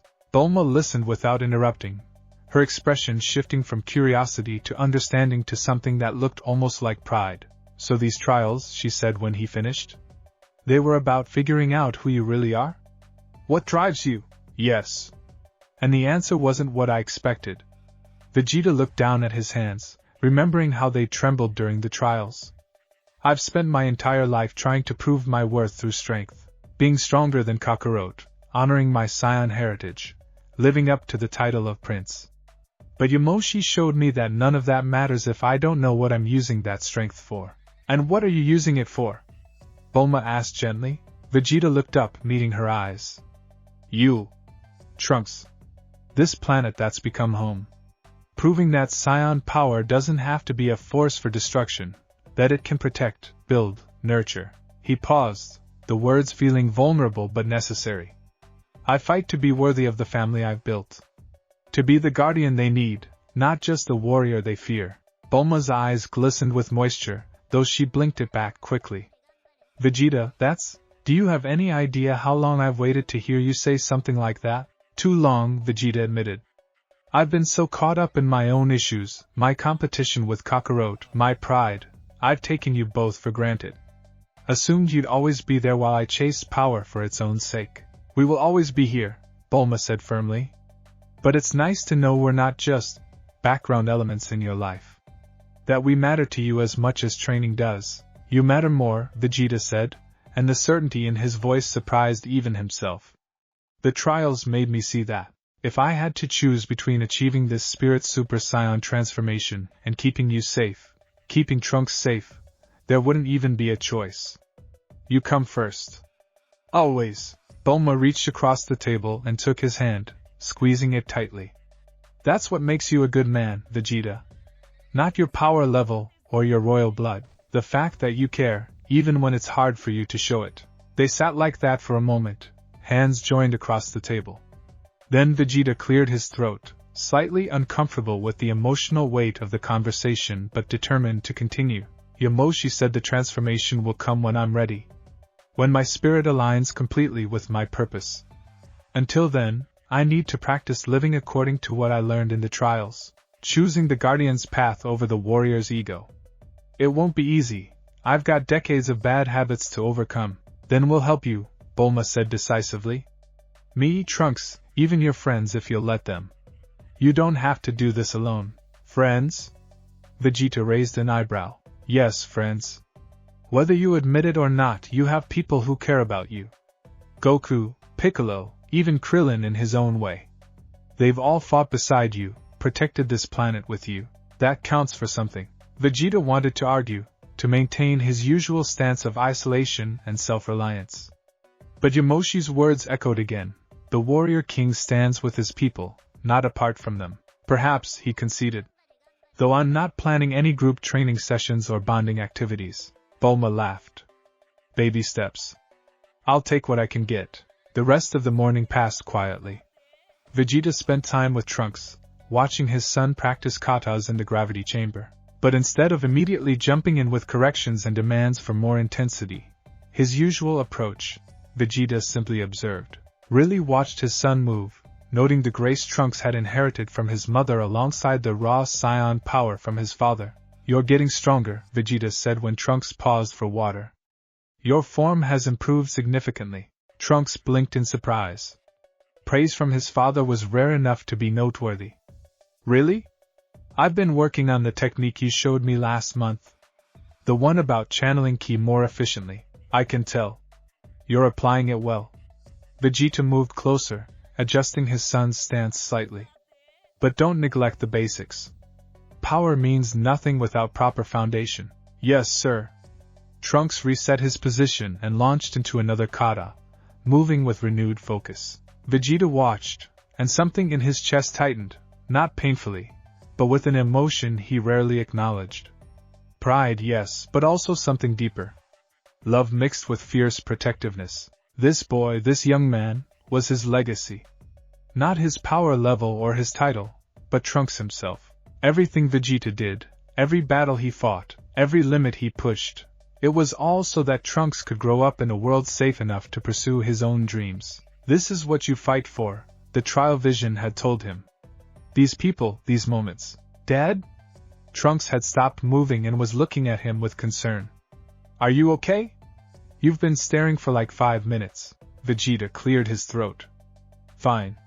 Just thinking. About the spirit you mentioned to Mom? The one offering you a new transformation? So Bulma had told him. Vegeta supposed he should have expected that. She and Trunks were close, shared everything.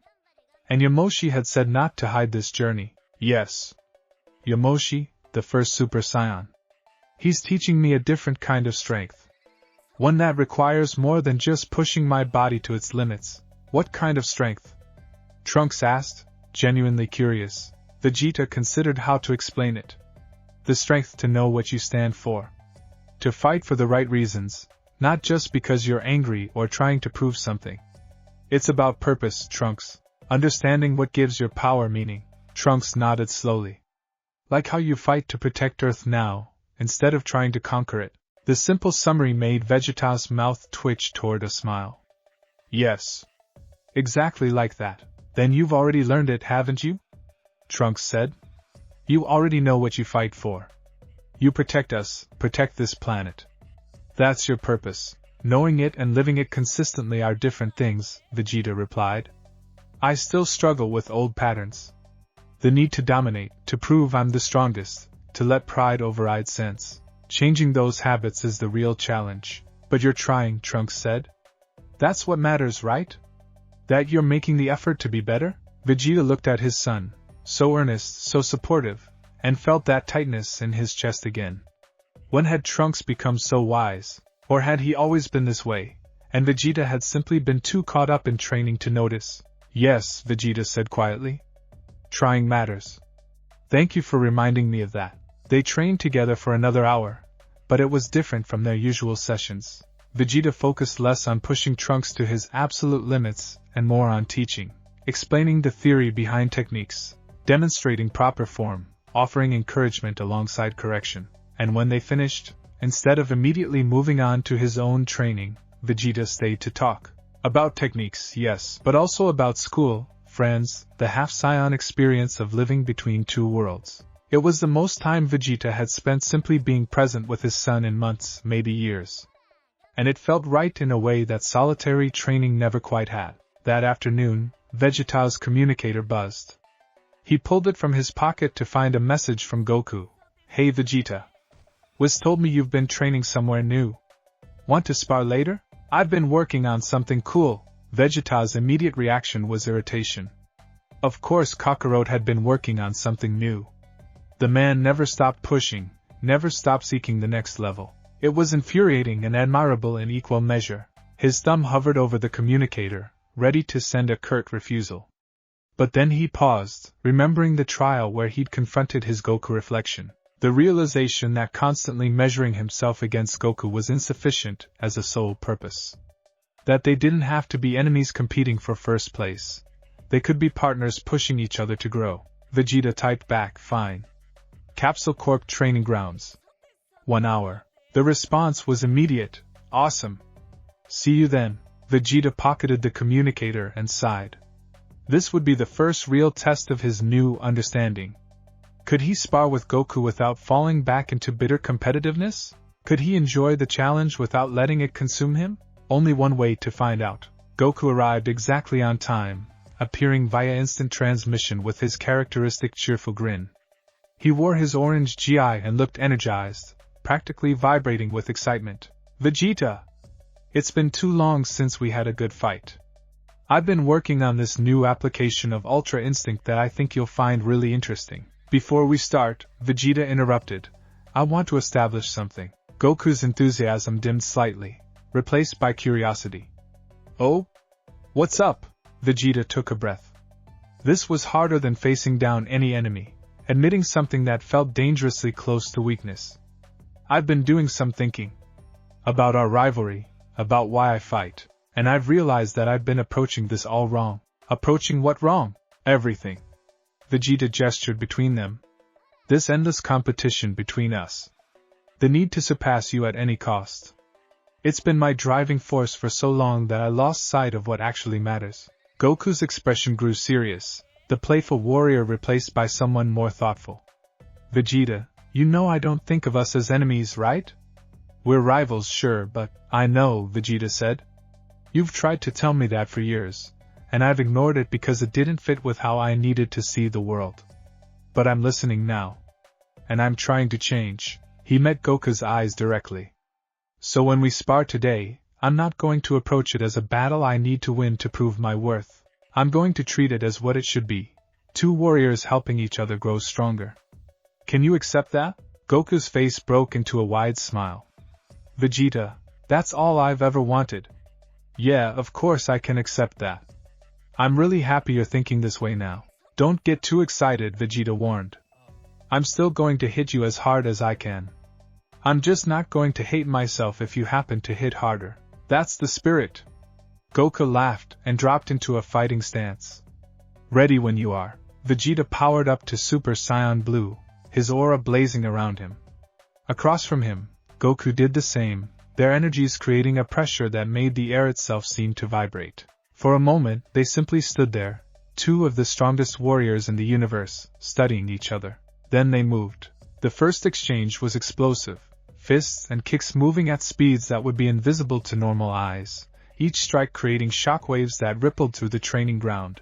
Vegeta fought with his usual precision and tactical thinking, while Goku flowed with instinctive grace. Their styles were opposite but complementary, creating a dance of combat that was beautiful in its intensity.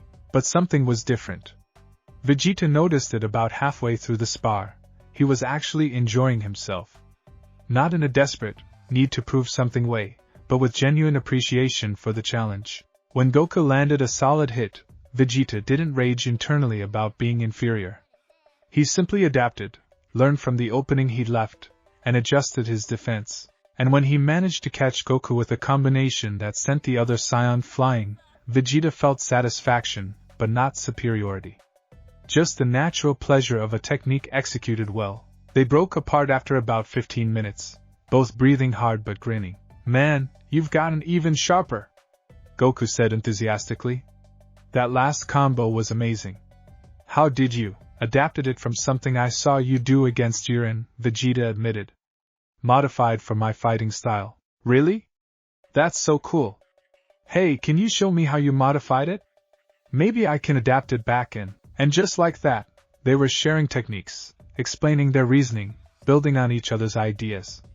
It felt natural, collaborative rather than competitive. When had this become possible? When had Vegeta become capable of learning from Goku without resenting it? "Growth isn't a straight line," Yamoshi had said. "But each time you recognize old patterns and choose differently, you grow stronger." "So," Goku said after they'd caught their breath, "Whis mentioned you had some kind of encounter with an ancient Saiyan spirit. Is that true?" Vegeta tensed slightly, then forced himself to relax. Goku would find out eventually anyway. "Yes. Yamoshi, the first Super Saiyan. He's offered to teach me a transformation called Spirit Super Saiyan." Goku's eyes lit up with excitement. "A new transformation? That's amazing. What's it like? Can you show me?" "I haven't achieved it yet," Vegeta said. "And even if I had, this isn't a form you can learn," Kakarot. The excitement dimmed. "What? Why not?" "Because it requires something you don't have." Vegeta chose his words carefully, not wanting this to sound like an insult. "It's powered by what Yamoshi calls royal resolve, the mindset of a warrior king who fights to protect rather than for personal growth or the thrill of battle. Your heart is pure, and that's your strength. But this specific transformation needs someone who understands duty and burden in a way that you don't." Goku frowned, processing this. "So it's like how Ultra Instinct requires letting go of conscious thought. But you have trouble with that because you're always planning and thinking tactically?" "Essentially, yes. Different transformations suit different warriors. This one is meant for me specifically." To Vegeta's surprise, Goku didn't look jealous or disappointed. Instead, he smiled. "That's actually really cool. I mean, it makes sense, right? We're different people, so we need different kinds of power. I'm glad you found something that fits you specifically." The easy acceptance, the genuine happiness for Vegeta's potential. It was so quintessentially Goku that Vegeta couldn't help but shake his head in wonder. "You're strange, Kakarot. You know that?" "Yeah, people tell me that a lot," Goku laughed. "But hey, when you do figure out this Spirit Super Saiyan thing, we'll have to spar again so I can see what it's like. Assuming you don't unlock some other ridiculous transformation first," Vegeta muttered. "Maybe. Who knows?" Goku's perpetual optimism was almost infectious. "But even if I do, it won't matter. We're both getting stronger in our own ways, and that's what's important." They sparred for another hour, and Vegeta found himself actually relaxed during it. Not complacent or lazy, but free from the desperate edge that usually accompanied their battles. When they finished, both warriors were exhausted but satisfied. "Same time next week?" Goku asked. "Perhaps. If nothing tries to destroy the planet between now and then." Goku laughed. "Fair point. See you later, Vegeta. And hey, thanks for today. It felt different. Better." "Yes," Vegeta agreed quietly. It did. After Goku teleported away, Vegeta remained in the training ground, staring at the scorch marks and craters their spar had created. He just engaged in intense combat with his greatest rival, and instead of feeling frustrated or inadequate, he felt good. Fulfilled. like he'd accomplished something meaningful. Progress then? Small, but real. That evening, the family gathered for dinner, something that happened less often than Bulma would have liked, but which she insisted on whenever possible. Vegeta sat at the head of the table, with Bulma to his right and Trunks to his left. The food was simple. Bulma wasn't much of a cook, so they'd ordered in, but the atmosphere was warm. "So Dad," Trunks said between bites, "Goten told me you and his dad trained together today." "How'd it go?" "Well enough," Vegeta replied. "We sparred, shared techniques, didn't try to kill each other. I'd call it a success." Bulma nearly choked on her drink. "Did you just make a joke?" "Vegeta, are you feeling okay?" "I'm fine, woman. I'm simply adapting to new approaches." "New approaches to what?" Trunks asked. Vegeta set down his fork, considering how to explain. "To everything. Training, relationships, understanding my purpose. The trials I underwent with Yamoshi showed me that I'd been approaching life from the wrong angle. I've been so focused on being the strongest that I forgot why strength matters in the first place." "And why does it matter?" Bulma asked gently. "To protect you both. To guard this planet. To prove that Saiyan power can be used for good rather than destruction." Vegeta looked between them. "You're what gives my strength purpose. Without you, it's just empty power, meaningless violence." Trunks beamed. "That's really cool, Dad. Kind of like how heroes in stories fight to protect people, not just to be the best." "I suppose so," Vegeta conceded. "Though I'm no hero. Just a warrior trying to be worthy of the family he's been given." "You're already worthy," Bulma said firmly. "You have been for a long time. You just needed to believe it yourself." They continued eating, conversation flowing naturally. Trunks talked about school and training with Goten. Bulma shared updates on her latest inventions. Vegeta found himself actually listening, engaged in the mundane details of their lives in a way he usually wasn't.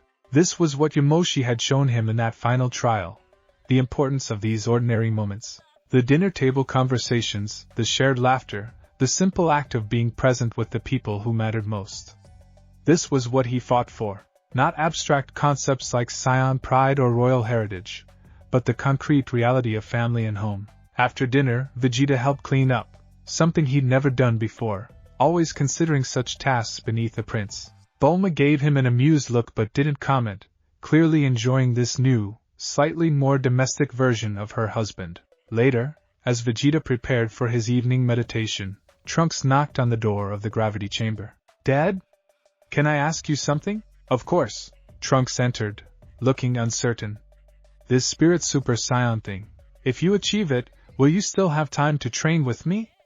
Or will you be too focused on mastering it?" The question revealed an insecurity Vegeta should have anticipated. How many times had he disappeared into training, becoming so obsessed with getting stronger that he neglected everything else? "Come here," Vegeta said. Trunks approached, and Vegeta placed a hand on his son's shoulder. A gesture of affection that didn't come naturally to him, but which he was learning to offer. The entire point of Spirit Super Saiyan is that it's powered by purpose rather than obsession. If achieving it meant neglecting you, then it wouldn't be worth having. Do you understand? You're not separate from my pursuit of strength. You're the reason for it. Trunks' expression brightened. Really? Really? Now, if you're free tomorrow morning, we can work on that new technique you've been struggling with. The one where you, the energy blast redirect. Yes. Trunks' enthusiasm was immediate. I've been trying to get the angle right, but they spent the next 20 minutes discussing technique, strategy, and training approaches. When Trunks finally left to do homework, Vegeta felt that familiar tightness in his chest, the one that had nothing to do with battle or power levels, and everything to do with being a father. This is the weight of the crown, he thought. Not ruling through fear or dominating through power, but caring for those in your charge.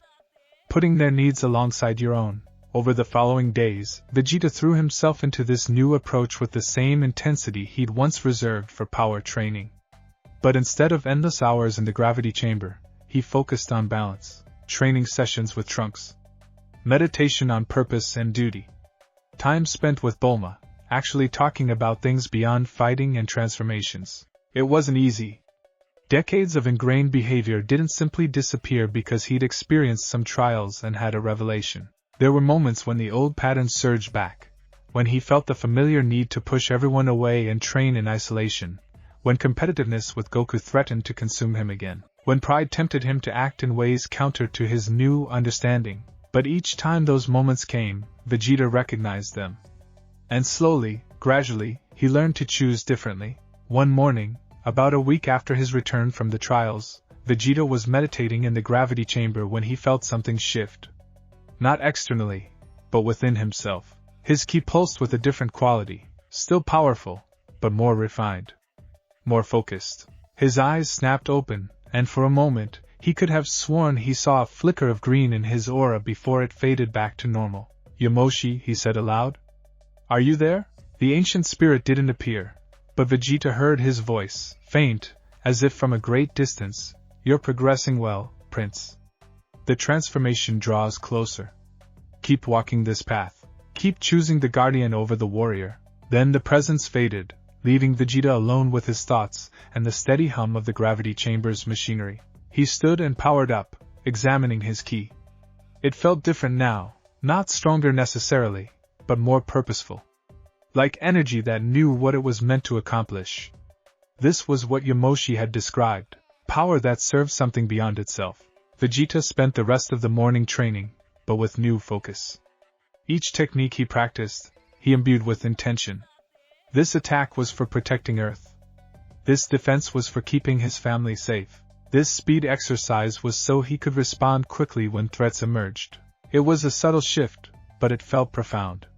Training had always been about personal improvement, about getting strong enough to surpass rivals or overcome challenges. But now it was about preparedness, about ensuring he would be ready when the people he loved needed him to stand between them and danger. As the day progressed, Vegeta found himself in Bulma's workshop. She was hunched over some complex circuit board, muttering to herself about energy conversion ratios. He watched her work for a few minutes. The intense concentration, the way she bit her lip when solving a particularly tricky problem, the satisfied smile when she finally got something right. "Vegeta? Did you need something?" She'd noticed him watching. "No. Just appreciating your intelligence." Bulma blinked in surprise. "Okay, who are you and what have you done with my husband?" "I'm serious," Vegeta said. "You're brilliant. I've always known that intellectually, but I don't think I've properly appreciated it. The way you understand technology, how you can build anything you imagine, it's a kind of power that I've undervalued." Bulma set down her tools, giving him her full attention. "Are you sure you're feeling okay? This is really out of character." "I'm trying to change," Vegeta said simply. "To see value in things beyond combat strength. You represent that. Your mind, your creativity, they've saved the world as many times as my fighting has. Maybe more." "Well, I wouldn't say more," Bulma said, but she was smiling. "But thank you? That means a lot coming from you." She studied him for a moment. "This transformation you're pursuing, it's really changing you, isn't it? Not just physically, but fundamentally." "Yes. Though I wonder sometimes if the transformation is the goal or just a byproduct. Maybe the real point is the change itself, becoming someone worthy of the power rather than powerful and unworthy." "That's very philosophical for you. Yamoshi's influence, I suppose." Vegeta moved to examine one of Bulma's inventions, a compact energy device of some kind. "He made me realize that I've been pursuing strength without understanding what makes someone truly strong. It's not just raw power or combat ability. It's character, conviction, the willingness to sacrifice personal desires for greater good." "The weight of the crown," Bulma said softly. "Exactly." Vegeta turned back to her. "I was raised to be a ruler, but I never understood what that meant beyond giving orders and expecting obedience. Real leadership, real kingship, is about serving those in your care, protecting them, putting their needs before your own. That's what Yamoshi exemplified. That's what I'm trying to learn." Bulma stood and walked over to him, taking his hands in hers. "You're doing better than you think. I've seen you with Trunks this past week. The way you actually talk to him now, listen to him, the patience you're showing. That's growth, Vegeta. That's you becoming the man, the king, you're meant to be. I have a long way to go yet, maybe. But you're on the path, and that's what matters. They stood like that for a moment, hands joined, before Bulma pulled him into an embrace. Vegeta stiffened instinctively.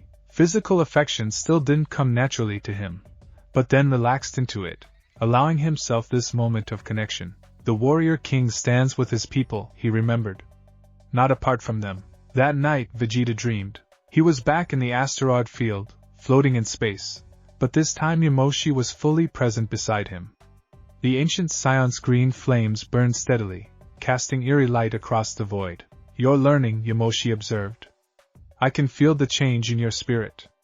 You're beginning to understand what it means to carry the crown's weight. It's harder than any physical training I've ever done, Vegeta admitted. Changing ingrained patterns, choosing differently when every instinct screams to fall back on old behaviors. Yes. That's why so few achieve what I'm offering you. Most warriors would rather push their bodies past breaking point than examine their spirits with honesty. Physical pain ends. Truth can hurt forever. I've faced plenty of truth in these past weeks, Vegeta said. About my father, my past, my rivalry with Kakarot, my family. Each revelation has been uncomfortable at best, devastating at worst, and yet you haven't run from them. You've accepted each truth, incorporated it, grown from it. That's the mark of someone ready to bear real power. Not power given, but power earned through self-mastery. Yamoshi's green flames pulsed, and Vegeta felt warmth spread through him, not physical heat, but something deeper. A sense of rightness, of being on the correct path. I want to show you something, Yamoshi said. A memory from my past. Not a trial this time, just a moment that defined who I became. The asteroid field dissolved, replaced by a scene on planet Sadala. Vegeta saw a younger Yamoshi, face less weathered, armor newer, standing in a village square. Around him, Saiyan civilians cowered in fear as a group of warrior caste Saiyans menaced them, clearly enjoying their power over the weak. Hand over your provisions, the lead warrior demanded. The strong eat first. That's the natural order. Young Yamoshi stepped forward. The natural order is cooperation. The strong protect the weak so that society can function. Take only what you need, leave the rest. The warriors laughed. Who are you to tell us what to do? Some civilian-loving fool who's forgotten what it means to be Saiyan. I remember perfectly what it means, Yamoshi replied calmly. We're warriors, yes. But warriors in service to something greater than ourselves. When did we become bandits and thieves? The lead warrior powered up, energy crackling around him. You want to defend these weaklings? Then you can die with them. Vegeta watched as the fight unfolded. Yamoshi wasn't the strongest present. Several of the warriors actually had higher power levels. But he fought with precision, with purpose, with absolute clarity about what he stood for. And somehow, against superior numbers and roughly equal strength, he prevailed. When the last warrior retreated, nursing broken ribs and shattered pride, Yamoshi turned to the villagers. They looked at him with awe and gratitude, and Vegeta saw something change in the young warrior's eyes. A recognition of what his power was meant to accomplish. That was the moment, the present, Yamoshi said, the scene fading back to the asteroid field. When I understood that strength without purpose was just brutality. That the truly strong don't dominate, they uplift. They stand between the vulnerable and danger. They serve something greater than themselves. A lesson I'm still learning, Vegeta said. Yes. But you're learning it, and that's what matters. The transformation will come, Prince Vegeta, when your spirit aligns completely with your purpose. When you can stand before any challenge and know with absolute certainty why you fight. Spirit Super Saiyan will manifest naturally. Not forced through rage or desperation, but emerging as the expression of who you've become. The dream began to fade, Yamoshi's form becoming indistinct. How will I know I'm ready? Vegeta asked. You'll know, Yamoshi's voice echoed as everything dissolved. Trust yourself, Prince. Trust the growth you've achieved. Trust that you're becoming exactly what you're meant to be. Vegeta woke to dawn light streaming through the bedroom window. Bulma was still asleep beside him, breathing softly. He lay there for a moment, processing the dream and its message. Trust yourself. That had always been the hardest thing. Trusting that he was enough, that his worth wasn't dependent on being the absolute strongest. But he was learning, slowly, imperfectly, with countless setbacks and moments of doubt. But learning nonetheless. He rose quietly, dressed in his training gi, and made his way outside. The morning was cool and clear, perfect for meditation. Vegeta settled into his usual spot on the lawn, and closed his eyes. Instead of immediately focusing on power or technique, he thought about purpose.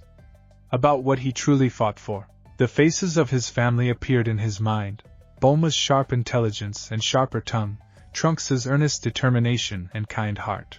Then expanded to include others, Goku and his family, the Z fighters who had become something like comrades, even the billions of humans on Earth who would never know his name but whom he protected nonetheless. This was what gave his strength meaning. Not personal glory or the satisfaction of being strongest, but the knowledge that his power stood between these people and the countless threats the universe seemed eager to throw at them. Vegeta's ki began to respond, pulsing in rhythm with his thoughts. And for just a moment, so brief he almost missed it, his aura flickered green, not the full transformation. Not yet. But a promise. A preview of what was to come when he was truly ready. Vegeta opened his eyes and smiled. A genuine expression of satisfaction that had nothing to do with combat or victory. Soon, he said to the morning air. Soon I'll be ready. And when that moment comes, I'll embrace it not as a tool to surpass Kakarot, but as what it truly is, the manifestation of a warrior king who finally understands what it means to wear the crown. The sun continued rising over West City, painting the sky in shades of gold and pink, and Vegeta sat in meditation. Not chasing power but cultivating purpose, not fighting himself but accepting himself. All the darkness and all the light that made him who he was. The weight of the crown was heavy, yes. But he was learning to carry it. And in that carrying, he was becoming something far greater than just the strongest. He was becoming worthy.